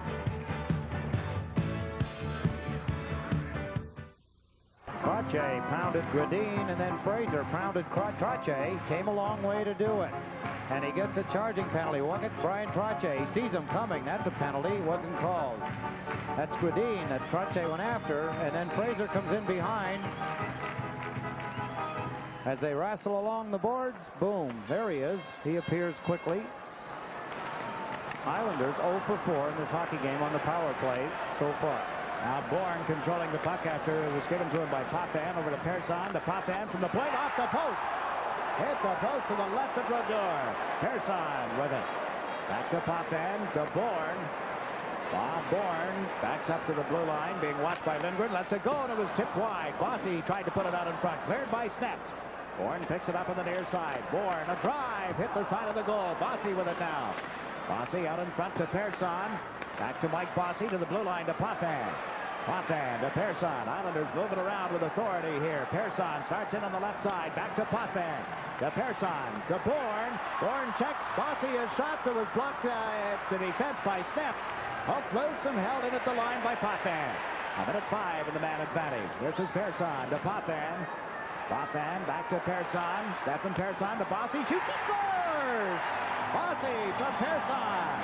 He's the only person I know that can do it that way, Jiggs. We'll take a look at the replay. Amazing how Michael Bossy could put the puck in the net when it's in motion. And watch the play. He waved his stick, signaling he wanted the puck. And the Islanders, who had been held 0 for 4 on the power play in the hockey game, Stefan Persson sees Bossy. There's the shot right under the arm of Richard Brodeur. He was in motion, and the puck was in motion. It's hard to stop. As we look again, as the Islanders move the puck well, Potvin to Persson to Bossy, and then boom, one quick shot. And it's in the top right-hand corner. Again, Mike Bossy going high with the shot. Power play goal. The Islanders have tied the game. They're deadlocked at 2 apiece. You had a feeling, or at least I did, Jiggs, that the Islanders seemed to be moving the puck quicker and with more authority on that power play. The other one's a little more lethargic. They kind of roamed it around, waiting for Vancouver to make a mistake, and they didn't. This time, the Islanders forced Vancouver into a positional mistake, and Bossy rips a shot by Richard Brodeur. Mike Bossy, that's his 14th goal of the playoffs, his 4th power play goal from Persson and Potvin at 17:06. And you had a look at the debris being cleared up on the ice down in the circle to the right of Bill Smith. So while we have this break, I want to remind fans that the Islanders have formed a waiting list for 1982-83 season tickets. Request must be made in writing and will be filled on a first-come, first-served basis. Just include the number of seats you desire along with your name, address, and daytime telephone number, and send that to Mr. Ken Hare. H-A-R-E is the spelling of Hare. The address, New York Islanders, Nassau Coliseum, Uniondale, New York. Zip code is 11553. We'll be contacted over the summer about ticket availability. We ask you to also inquire about special group sales plan, but it's most important that you include, along with your name and address, a daytime telephone number, and send all of that to Ken Hare, New York Islanders, Nassau Coliseum, Uniondale, New York, 11553. Jiggs, Mike Bossy's 14 goals leads the National Hockey League playoffs. Savard closest to him at 11. The National Hockey League record we mentioned at the pregame show was, it belongs to Reg Leach, 19 from the 1976 playoffs. That was Bossy's 21st career power play goal, passing Dennis Potvin on the all-time Islander list. The NHL record is 26, held by Jean Beliveau, which Bossy, you'll have to say, if he stays healthy, will pass that skating away. Yeah, I would kind of think so. Of course, Beliveau was in his heyday. There were only 2 series each year. That's right. There were the semifinals and the finals. Team 1 played Team 4, 2 and 3. And then the 2 winners played off for the Stanley Cup. It's usually over by the end of April. Oh, yes. There was still snow on the ground back home, and you always wanted to go to the finals because it was still too cold to go back to Canada. 2 minutes and 46 seconds remaining in the second period. There is a however, though. Jean Beliveau did his over 17 seasons, figuring that if he got in the playoffs every year, that's 14 rounds of playoffs. That's a fair number of games. Our scoring was a little bit less then, I think, than it is today. Yeah, you're right. Johnson struggling back of his own goal. Couldn't hold on to the puck. Bolderev put it out in front. Nystrom tipped it to Lorne with a shot. Blocked at the Islander goal mouth, and out comes Wayne Merrick. Merrick into center, leads a 3-on-2 rush across the line. Gave the puck to Trottier. Ryan Trottier to Wayne Merrick. Merrick in front. Nystrom had fallen, and here's Bolderev. Ivan Bolderev comes over the center ice stripe. Across the Islander line, chased wide by Thomas Johnson's check. Now Bolderev got the puck to Rota in front to Delorme, and he was checked and turned by Morrow. Delorme gave it to Rota. R.C. Rota unable to get it to Bolderev. There's Johnson with it up the left side for John Tonelli. Tonelli into center ice, working on Hallward as he crossed the Vancouver line. Gave the pass to Nystrom. Nystrom shoots, and it was blocked at the defense. Hit Colin Campbell. Hallward feeds it to Bolderev. Rota moves down left wing. Bolderev to Rota. Smith comes out to make the save. Rota was filled.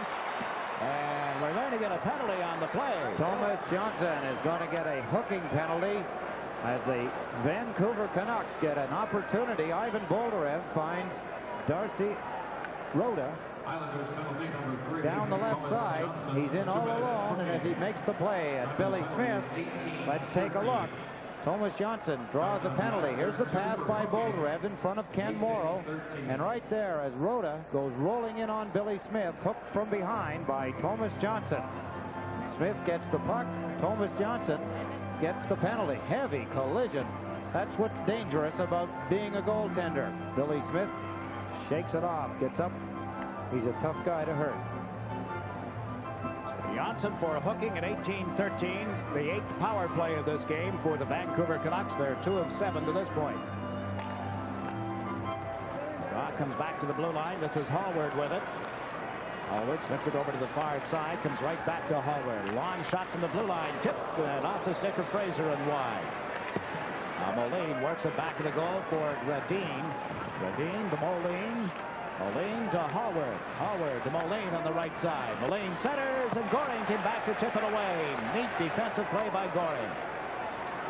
Hallward trying to come in around Goring on the far side of the ice. Gave it to Moline. Moline shot through a screen. Knocked down. Rolling puck. It's underneath Lane.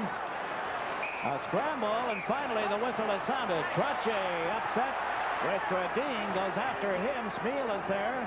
Fraser is on top of Lane. It sticks up in front of the New York Islander goal, and referee Ron Wicks will hand out at least one, maybe a couple of penalties. Now Lane is off to the side of the net with his stick up in the air a bit. 1 minute and 11 seconds remaining in the second period. They're aiming at Trottier. Not for the penalty, but Ron Wicks is going to wave a few players into the box. Trottier still having words with Fraser. Gord Lane. Fraser. Fraser just took a punch. He just took a punch and missed. Lane had goaded Fraser into losing his cool, or more of his cool. And Fraser took a wild swing at Gord Lane, and he's going to get extra for it. John D'Amico, the linesman, was skating between the two of them when Fraser let go with a wild right hand. All of this will come at 18:49 of the second period, with the game tied 2-2. It was 1-0 Islanders at the end of the first, and a couple of power play goals got Vancouver up 2-1. Here's the way this little ruckus got started.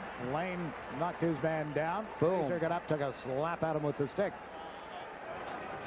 All in good fun. See Gordy Lane moving around back and forth. Good stop by Smith. The puck is loose, and this is where it all began. We just keep an eye on the puck here. It's loose. Trache moves in. The whistle blows.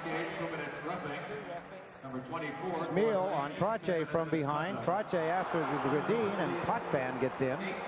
Billy Smith holding his cool. Wise move. Good move by Bill Smith. He easily could have got upset, got into the melee. Here's a breakdown of the penalties. Johnson was already off with a hooking call when Smeal and Trache picked up roughing penalties. Then Fraser coming back, jawing away at Trache, turned, took a wild swing at Gord Lane. He draws 2 minutes for roughing and a 10-minute misconduct. Lane gets a 10-minute misconduct penalty. So again, it's Smeal for roughing, Trache for roughing. Fraser roughing and misconduct, Lane misconduct at 18:49. And Gord Lane and Fraser have gone to their respective dressing rooms. A minute 24 left in Johnson's penalty. The score tied at 2. Reminder that the game on Thursday night from Vancouver will be on Channel 9, and it will begin at 10 o'clock New York time. Change in the start time Thursday night at 10, Sunday night at 8 New York time. That's Eastern Daylight Saving now. And should a 5th game be necessary, it'll be played here at the Nassau Coliseum a week from tonight. Let's take a look. We've got captured here on tape. Watch Gord Lane as he skates down. He's laughing at Fraser. There's Fraser's punch. That was Gauthier. And Gord Lane pointing at him saying, ha ha, you missed. But Gordy gets a 10-minute misconduct. Yeah, that's what I was going to ask you. I didn't see Lane do anything other than talk to Fraser to get a 10-minute misconduct. Is Gordy wearing his watch? That's his underwear, I thought.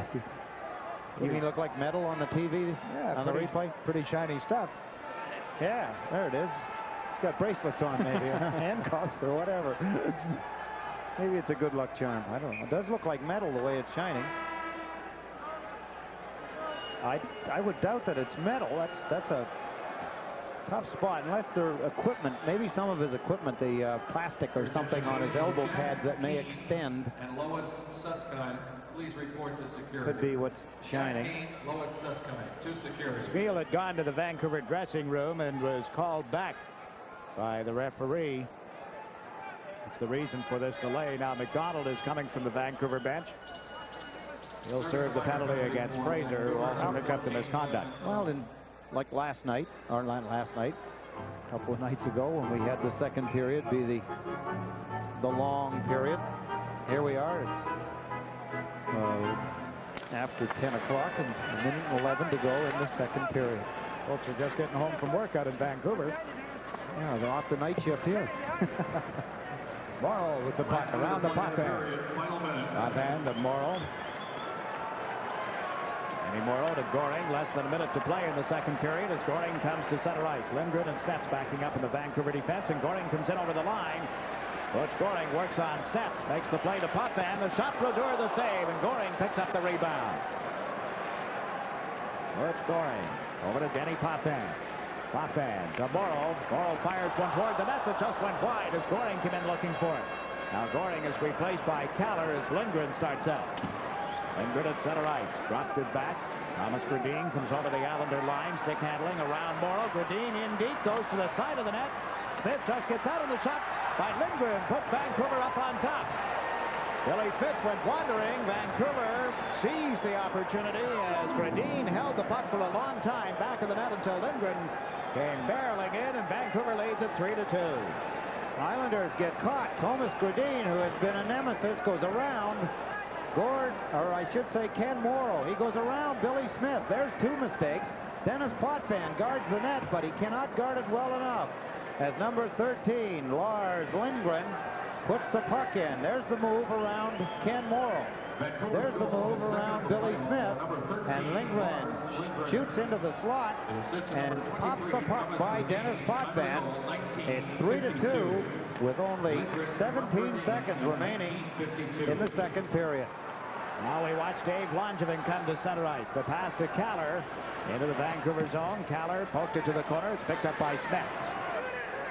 Harold Smets, a long shot as the horn sounds, ending period 2. But the Canucks outscored the New York Islanders in the period by a margin of 3-1. And as we come to the end of period 2, our score is the Vancouver Canucks 3, the New York Islanders 2. We'll be back with a recap following this message. The Islander defense backed right in and let Miner, who was all alone, walk straight in. Here he comes. No one challenging him. He just lets the shot go. He was the only Vancouver Canuck. He did not have any options other than to shoot it or to carry it in. He walked right in, and from 25, 30 feet, he put it right between the legs of Billy Smith. It's 4-4. The Islanders lose the lead that they quickly developed at the beginning of the period. That's 4 goals that have been scored in 2 minutes and 45 seconds. 5 goals in 5 minutes and 21 seconds. Williams drew the only assist on Miner's goal, so we're even at 4. Langevin from the blue line. Stick save by the goaltender, and now a hard check, knocked Goring down. Smeal starts out for the Canucks. Smeal backhands it to the Islander line. Knocked down by Persson. Stefan Persson to Bob Nystrom on his off wing. Nystrom trying to come in around Bellin. They went to the boards heavily. Nystrom goes to the corner. Boldarev comes in trying to jab the puck off the boards and finally succeeded. R.C. Rhoda on the left side. Out to center ice for Smeal, and then linesman Gauthier was knocked down heavily. Langevin, a hard hit on Rhoda. Goring goes to the ice as well, and Langevin has fed the puck to Persson. Now to Goring. Goring pass hit Rhoda. R.C. Rhoda from back of the net centered off Langevin's stick. There's Boldarev to the blue line for snaps. A drive wide of the goal. There'll be a penalty coming against Nystrom. Rhoda picks up the puck. Then it's to Bellin. Bellin's shot from the point was wide. Nystrom failed to control it. Williams goes to the boards. So Persson comes over. They freeze it, and Bob Nystrom heads for the penalty box. A break in the action. 16-17 left in regulation time. The score tied. Islanders and Canucks even at 4. Islanders penalty number 20. In Atlantic City, there are 8 hotel casinos. And then there's the Golden Nugget.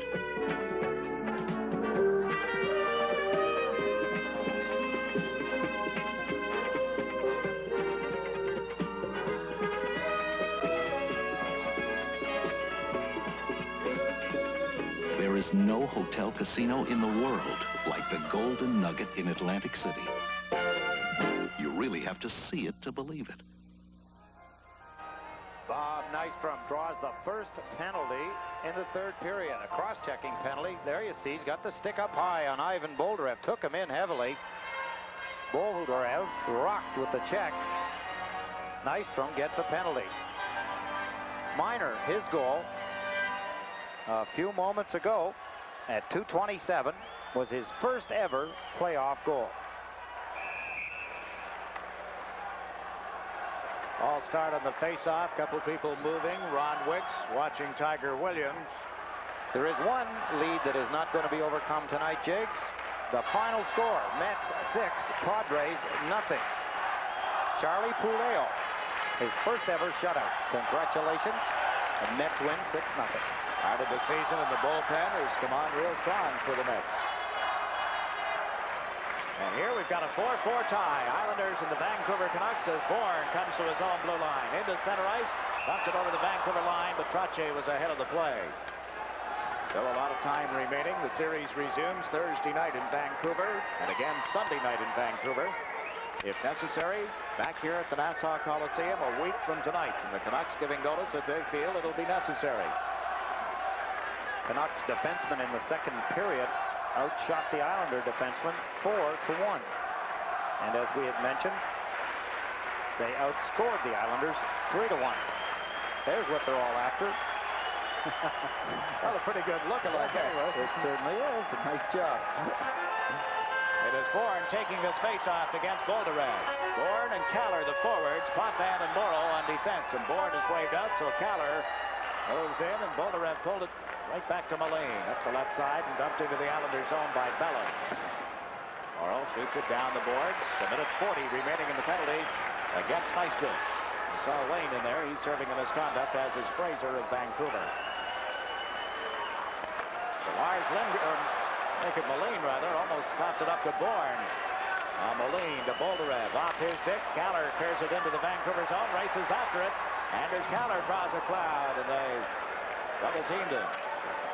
Here comes Boldarev over the Islander line. Can't slip through the defense. Billy Carroll picks it up. Around the boards. Going right to Boldarev. Boldarev in deep. Looks for somebody in the clear. Chased back by Doring, and now scrapped in front of the Islander goal. And who's that? Down on top of Bill Smith. Williams. You're kidding. Of course not. The Tiger went after Bill Smith. Well, it stands to reason, but what's he doing out there in a power play anyway, 18? Are you asking me? Referee Ron Wicks asking everybody to leave the goal crease area. It's the linesmen, John D'Amico and Gerard Gauthier, trying to pull them apart. Did not see any reason for Williams to be after Billy Smith, but maybe we can tell in the replay. Let's take a look. That's Ivan Boldarev with the puck. There's Billy Smith. Whack. There's one good reason. Boom, he gives it back to him. He's trying to make a little shish kebab. Billy Smith has a protector, of course, his belly protector, so that is not going to do him any physical damage, that spear. Break in the action. The score, the Islanders 4, the Canucks 4. We'll be right back.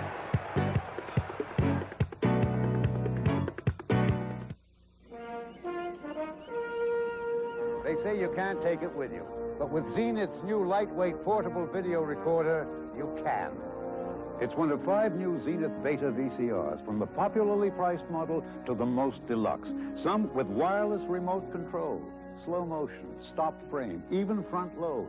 All with speed search, and all with Zenith's famous picture quality. Zenith. The quality goes in before the name goes on.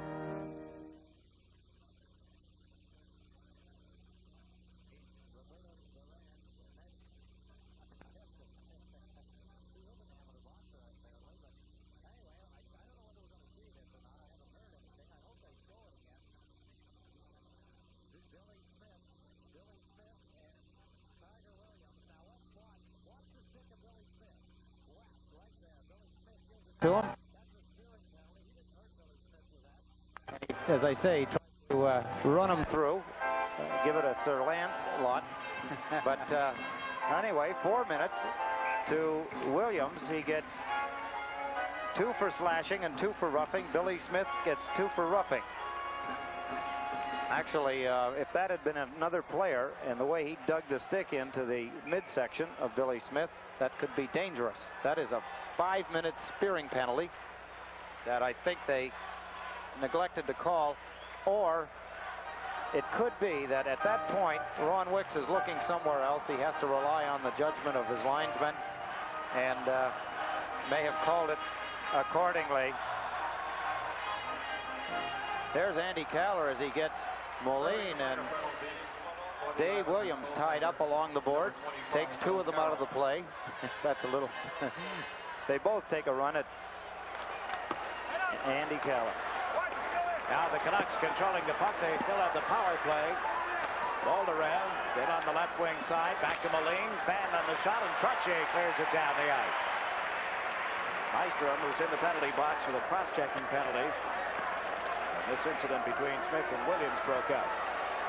Now at center ice, Moline wheels in over the line. Moline, left side. Bradeen, who was back out there, gave it to Moline, and he fell as he started to back up. Bradeen comes off the boards to the blue line for Moline. The Boldarev, too far. And Potvin takes it to the boards. Potvin put it right out in front. Moline, a drive. Smith the save, juggled it, and held on.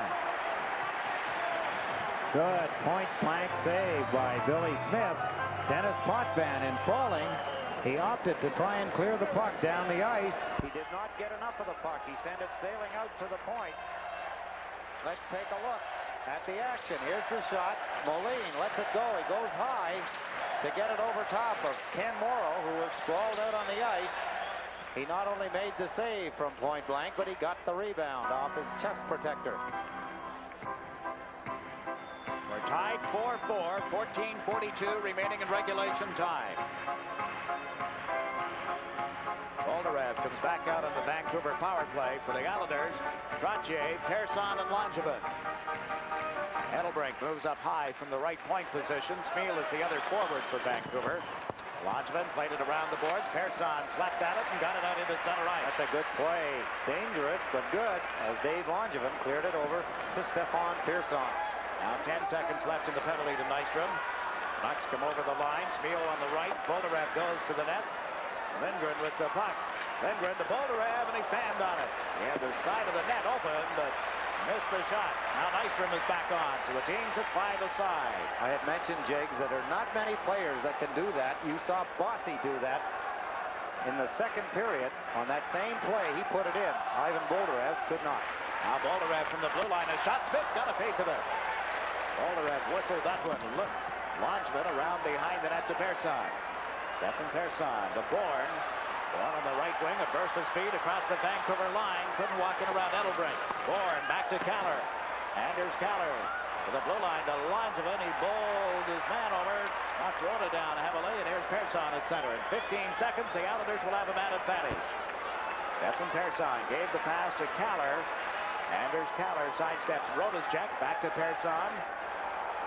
Stefan Persson killing off some time here as he circles at center ice. And now Billy Carroll comes out of the penalty box as Persson sent Bossy in. Mike Bossy on his off wing plays it to the right side, and it was tipped into center ice. Picked up by Gillies. Out of Bossy to Trottier. Trottier flips it through in front. And the goaltender, Brodeur, came out to clear it, and with help, they moved it into the center ice zone. Persson sends Trottier back and over the line. Ryan Trottier, right side, there's Bossy. Turned to get away from Edelbrink. Back to the point, Thomas Janssen to Mike Bossy. Bossy to Trottier. Trottier's shot was blocked by Lindgren. Ryan Trottier trying to put it out in front. Back to the point to Janssen. The Potvin to Janssen. Lets it go, and it was wide. Trottier, the rebound, he scores! Ryan Trottier gets the rebound of a shot that was wide of the goal, and the Islanders lead it again. Ryan Trottier, there he is. What a good shot he made. He waited. It's being costly now for Richard Brodeur. Watch how he sprawls. He did not have to go down. The rebound right onto Trottier, and from a tough angle, he puts it high in the net. Coming off the boards, it's not an easy shot. The puck generally is not laying flat. There's the shot by Thomas Janssen, and there's the rebound. A little chip shot as Brian Trottier puts it in over the outstretched arm of Richard Brodeur. There goes Brodeur down. Had he stayed on his feet, it would have been easy for him to handle the rebound, but he opted to dive, and it's going to be costly as the Islanders start pumping them in the top of the net. Kenny Potvin now with 3 assists in this game. Janssen and Potvin assisting on Trottier's 6th playoff goal. So we get a break in the action now. The score, the Islanders 5, the Canucks 4.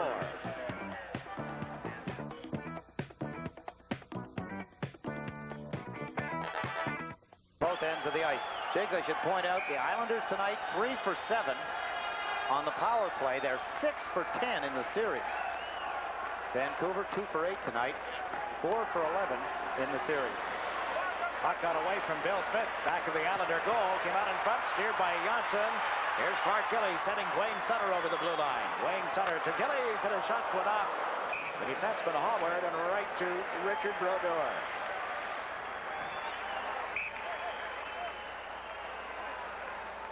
Now lots of conversation and a little pushing and shoving. Well, if it continues like this through the entire series, it'll make it a long, drawn-out affair. Good thing we're playing indoors. We'd have to have the lights on and off and on. We'd have started in the daylight, finished in the dark. There's Doug Hallworth. Clark Gillies. See him get his arms up, but he keeps his elbows and stick down as he takes Doug Hallworth out of the play.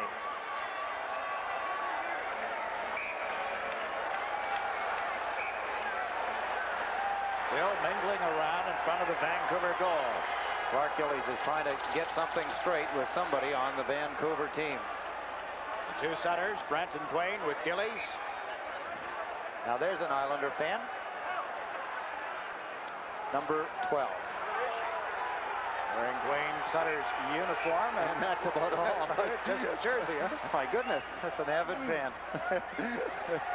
I wouldn't want to get too close to a fan either. Trust you to think of something like that. 5-4 Islanders. 12-13. Those Canadian cameramen. Brent Sutter following the draw, unable to walk through in front of Brodeur. Hallward chased him to the boards, and there's Miner dumping it around to the right side. And Morrow worked it to the opposite corner, picked up by Brent Sutter in front to Gillies, and shot blocked. Good save by Brodeur on Clark Gillies. Now Jerry Miner starts out on the right side. Marner, stick handles into center ice, gave it to Steps. Steps, a long shot blocked by Smith, poked it to the right side. Wayne Sutter taken to the boards. We'll get a face-off to the right of the net. 11:45 remaining in regulation time. With all the power play goals that we're seeing, when you think about records, the NHL record for power play goals in a series is 15, held by the Islanders versus Philadelphia in the 1980 finals.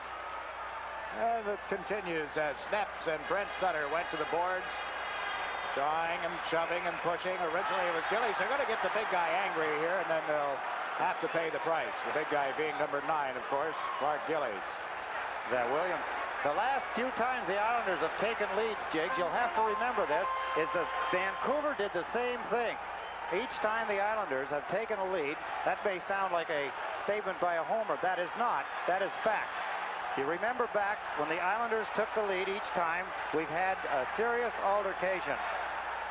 Now referee Ron Wicks is going to hand out some penalties here. Steps and probably Brent Sutter, although Gillies is skating over toward the box. I think it is Brent that'll hit the gate. We get a break in the action. The score, the New York Islanders 5, the Vancouver Canucks 4.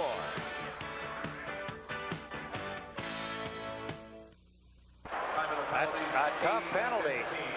Dwayne Sutter, who's been playing fine hockey, gets a 10-minute misconduct along with Harold Snaps.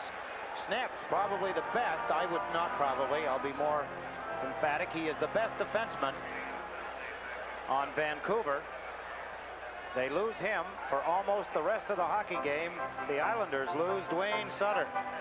He and brother Brent and Clark Gillies looked like themselves again as they whirled around, moved the puck in and out, handled it well, kept a good motion.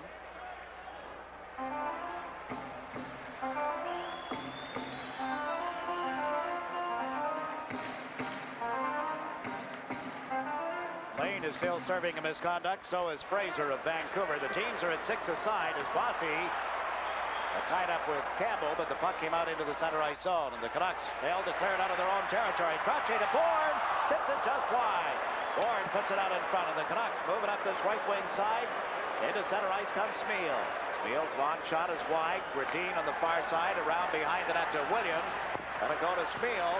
Smeal trying to put it in front. Bid, it was cut off by Bossy. Mike Bossy trying to get away from Smeal. Gave it to Trottier. He dumps it into center ice. Campbell is there. Olin Campbell firing it around the boards. Cut off by Bill Smith. Bondsman takes it back to the net. Tiger Williams standing at the side of the goal mouth. Wasn't ready to let Bill Smith get back into the goal crease. Pearson to Bossy. Bossy dumps it to the left side. Bourne picks it up. He's across the Vancouver line. Bourne trying to walk it around Lindgren. Comes out on the other side. Gave it to Bossy. Pulled the puck and then couldn't get the shot away. Like the center one that rolled off the mesh. And the Canucks come out on the right wing side once more. Broken up the line by Potman. The Bourne back to Trottier, and it was intercepted. Now Trottier takes it away from Gradine and lost it. Dragged down by Smeal. A rodeo. We got a rodeo going on. Now Gradine tied up by Morrow. They're getting away with some liberty taking again. Nystrom and Rhoda. They'll freeze it on the boards and grab a hold of one another. What's tough about that, Jiggs, is it's hard to say who has a hold of whom in the arm-on-arm situation that we had just seen. Brian Trottier, as we look at Dave Tiger Williams in the penalty box. Here he is in action. Kitty bar the door. Next time it's Kitty bar Smitty. The industrious Dave Williams. After Bossy. Back into the play. Covers a lot of ice. He can be effective. There are some pluses to his game. They're sometimes very difficult to ascertain. 341 penalty minutes in the regular season, 104 in the playoffs coming into tonight's game. Nystrom has given the puck to Merrick, now to Goring. And back to Merrick at the blue line, to Nystrom off his pick. Here's Goring with a shot, chest high, grabbed by Brodeur.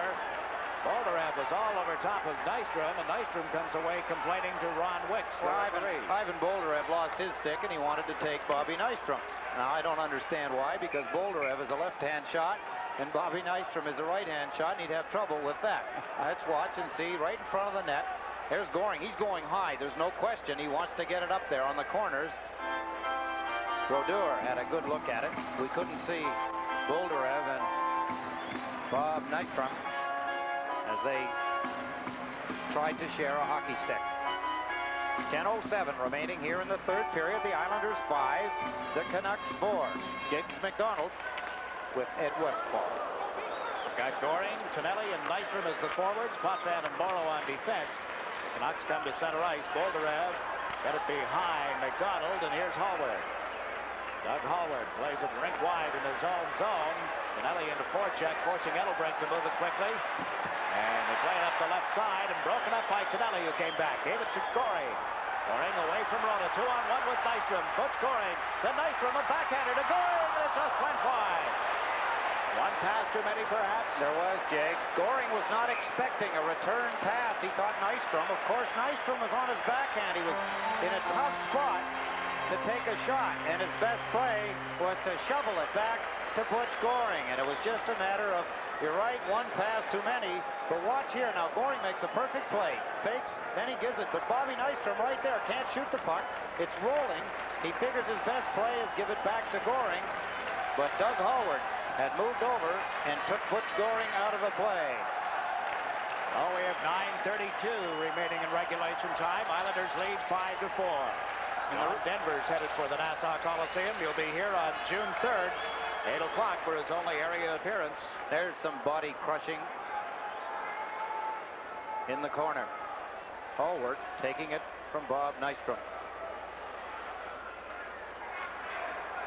I should explain, Jakes, about the backhand. In that case, Nystrom has the puck on his backhand. He's a right-hand shot, and he's got his weight on his right skate, which means he cannot shoot the puck. There's just no way he could shift his weight quick enough to get a shot away. Brodeur had him kind of angled. Brent Sutter tried to set up Caller, and he got entangled with the referee, and Lindgren as well. Art Gillies took a vicious run at his man. In the meantime, at center ice, DeLorme shot one high and wide of the Islander goal. Montana with it back of the net. Crawford is out for Vancouver. See that Gillies had taken a run at. Now Caller trying to move it up the left side. Held in by Lupo. We haven't seen much of him. Potvin is knocked down. Brent Sutter with the puck. Canucks running at everybody. Here's Lupo. Lupo with a shot. That ended up in the far corner. Brent Sutter to Caller. Caller unable to clear it out. Long shot from the point. Went off Morrow and into the crowd. Well, Canucks come out bang, bang, bang. And now Gillies and Crawford collide. And DeLorme comes over to say something to Gillies. I don't really want to get too close to the gentle giant. He's starting to get his dander up. You can see his ears getting a little bit of a red tinge on him. Takes a lot to get Clark Gillies mad, but he's starting to show a little of it now. You noticed he stood there and nobody come near him. A break in the action. The score, the Islanders 5, the Vancouver Canucks 4. We'll be right back. Clark Gillies is mad. In the 1981-82 regular season, Clark Gillies had only 2 minor penalties, or major penalties, I'm sorry, major penalties. He does not get mad and fight, only when he has to. He's drawn a single roughing penalty. Nobody else going off the ice. Gillies for roughing at 11-17. It must have come, not here. That is not a penalty. That was way before. That wasn't the penalty. The penalty was when he knocked Crawford down in front of the net. It could have been called possibly an interference call. Crawford did not have the puck when Gillies decked him. But down he went. Clark Gillies gets a 2-minute roughing penalty at 11-17. Al Arbor yelling at his team. He has got Trache out there. He's actually got too many men on the ice. Morrow is coming over to the bench. Gillies for roughing at 11:17. Bourne goes to the bench. It'll be Goring and Trottier, Potvin and Morrow.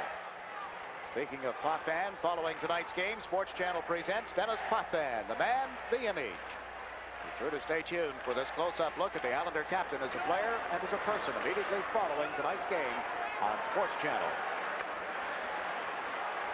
Vancouver with the power play. We watch Lars Moline, his pass tipped by Denny Potvin. Radin off the near boards, back to Moline. Moline teed one up and went off Trottier's stick and way up into the crowd. He wants the puck. Wicks wants Williams off the ice. He's giving Billy Smith and Dave Williams each a penalty.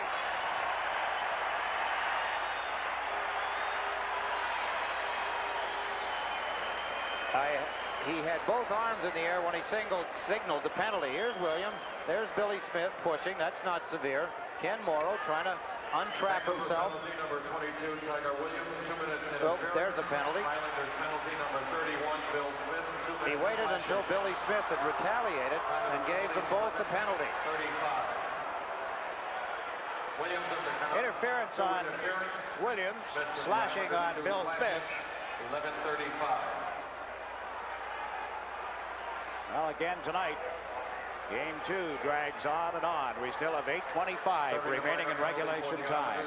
Number 3, Thomas Johnson. Thomas Johnson will serve the penalty against Bill Smith. Brent Sutter over talking to linesman John D'Amico.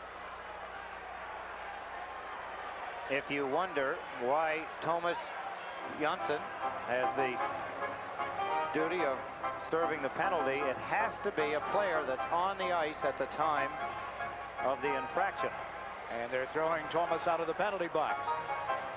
He wasn't on the ice, was he? No, he wasn't. It was Ken Morrow and Dennis Potvin on defense. Al just tried to sneak in. Brent Sutter saying, I was out here. Trottier and Goring, I thought. Yeah, now Butchie's coming over the boards, and he'll have to serve the penalty. Number 91, Somebody who was on the ice at the time of the infraction.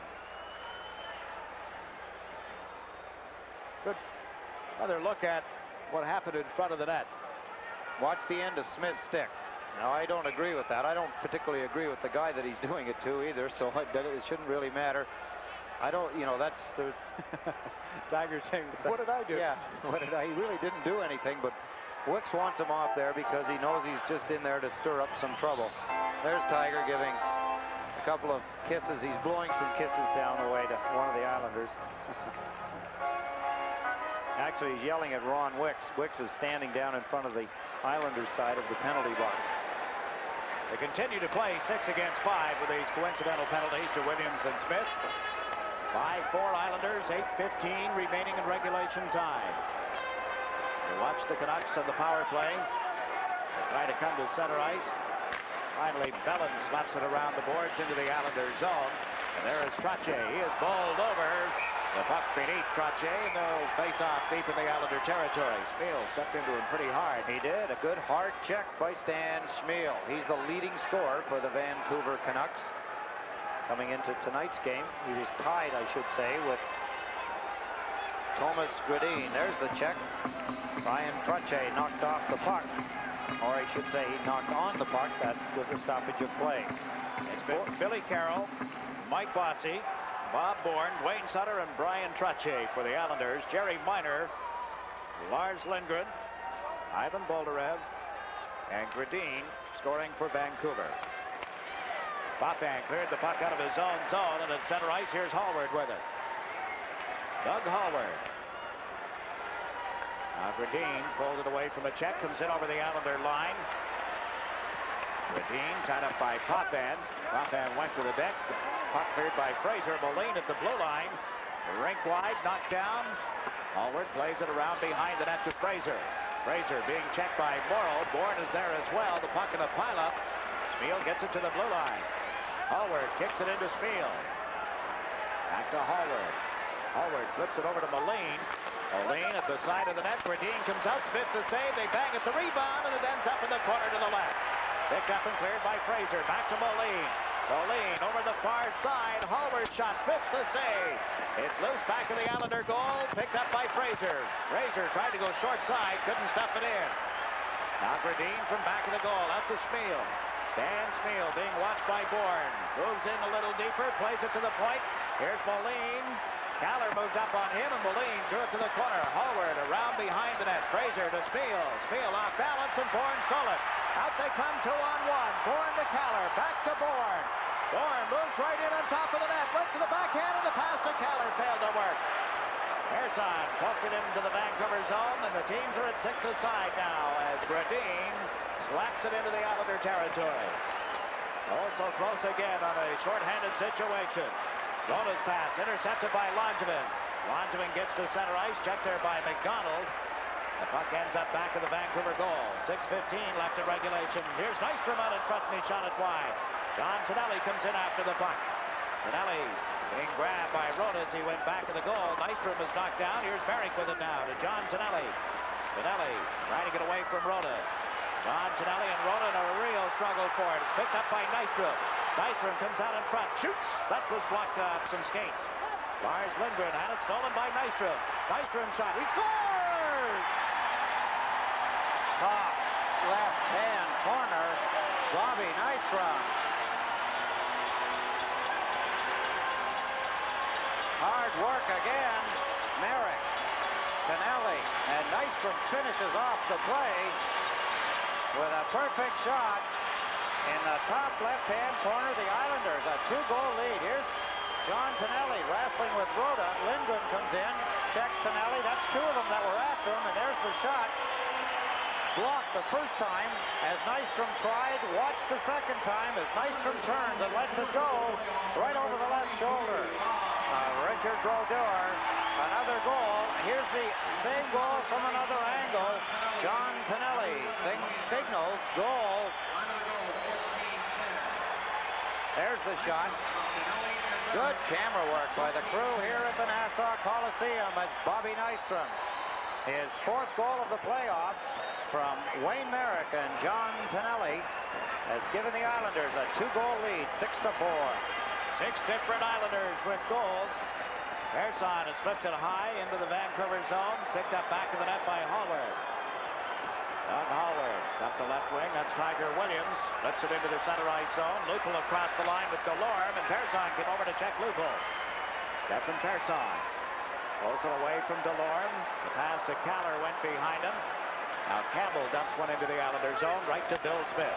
Smith up the left side to Langevin. Langevin comes out over the blue line, checked at center by Lupul, and Hallward goes back. Gave it to Campbell. Colin Campbell to Gary Lupul. Lupul shoots it into the Islander zone. We have a little more than 5 minutes to play in regulation time.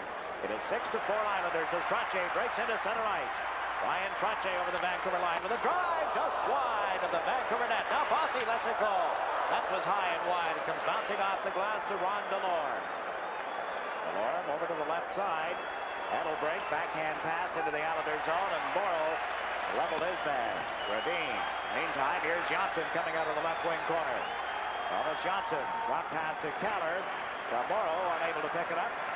Kenny Morrow turns at the Islander line. The pass to Caller failed to work, and here comes Gradine. Right in front of the net. Shoots and fired it wide.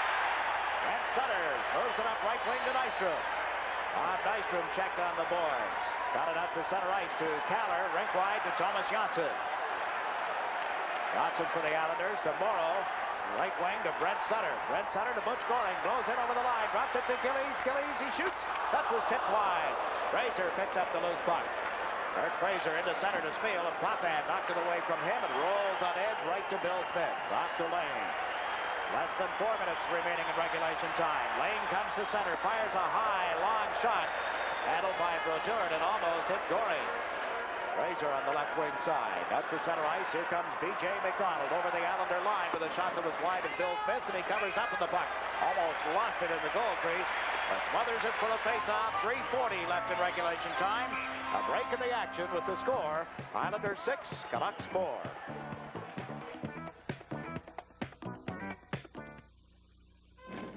This Toyota Corolla has had 98 drivers in the past 18 months. It's owned by the Dollar Rent-A-Car franchise of Long Beach, California. Some of its drivers were good. Some weren't. But this Corolla took them all on, and it's still going. You know, for my dough, Toyota Corolla is the best because it gives me the least, trouble. Corolla. The fan reaction from the matrix board. They're showing again 2 full Stanley Cups and sneaking in on the corner about a half of another one. 3 minutes and 40 seconds, the time remaining, regulation time. It was 3-2 Vancouver going to this final period. The Islanders have outscored them 4-1. Rache cleared it to the blue line and hit Hallward's stick, came back to Campbell. Campbell checked by Brent Sutter. Goring comes over as well, and the puck sprung loose for Gord Lane. Lane with Hallward backing up. Lane from the blue line. A good blast and a good save by Brodeur. Now the Canucks wind up. Hallward into center ice. Got away from Goring over the Islander line. Shot went wide of Bill Smith. Cleared by Merrick to Brent Sutter. Brent Sutter around behind the net. Lost it to Rhoda. Rhoda unable to center. Danny Potvin pulled it away from McDonald. Comes out over the center ice strike. Potvin to Merrick. The pass off his stick and outside the line and delayed offside. Canucks with a chance to bring it up. McDonald to Bolderev. Over the Islander line. Bolderev chased by Langevin. Went to center one and that's deflected into the crowd. We have 2:49 remaining in regulation time. We'll be with you from the Pacific Coliseum on Islanders television Thursday night. 10 o'clock Eastern time, and again Sunday night at 8. Should it be necessary, we'll be back here with Game 5 from the Nassau Coliseum on SportsChannel a week from tonight, beginning at 7:30. Some people think that there may not be another hockey game this year in the Nassau Coliseum. We will not know that until this game has been completed and we get back from Vancouver. Vancouver could be a much tougher team at home. Now Merrick spun around following the faceoff. The puck came back to the blue line. Lindgren with a shot. Blocked at the screen. Nystrom trying to tip it out. It goes to Trottier. Trottier to Wayne Merrick. Nystrom moves down the right wing. Merrick across the line. Couldn't move in around the defense. Here's Nystrom with it. Bob Nystrom to Wayne Merrick. Merrick checked in the corner. The puck loose back to the net. That's Tonelli going in after it. Put it out in front. Merrick was too well covered. Langevin lets it go from the left point. Turned aside by Brodeur. Moline takes over on this right side. Into center ice for Jerry Miner. Miner across the line. Chased by Persson. Miner tried to center one for Williams, and Smith was out of the net to clear it. Langevin chasing it. Williams all over top of him as Langevin has dumped it down the boards. It's rolling on edge. We have 2 minutes remaining in regulation time. The 2-goal Islander lead. Tonelli got the stick up a little. Oh, what a check by Trottier as he leveled Howard. Now here's Borrow to John Tonelli across the Vancouver line. Tonelli cuts to the left side, gave the puck to Trottier. Back to the other side to Potvin, and he was checked by Spiel. Trottier picks it up again at center. That's Borrow with it now to Trottier. Ryan Trottier off the boards to Bossy, trying to slip around Howard. Comes over the line. Trottier goes to the net. Bossy shot blocked by Brodeur. He sits down on top of it. 1:26 left in regulation time. A break in the action. The score, Islanders 6, Canucks 4.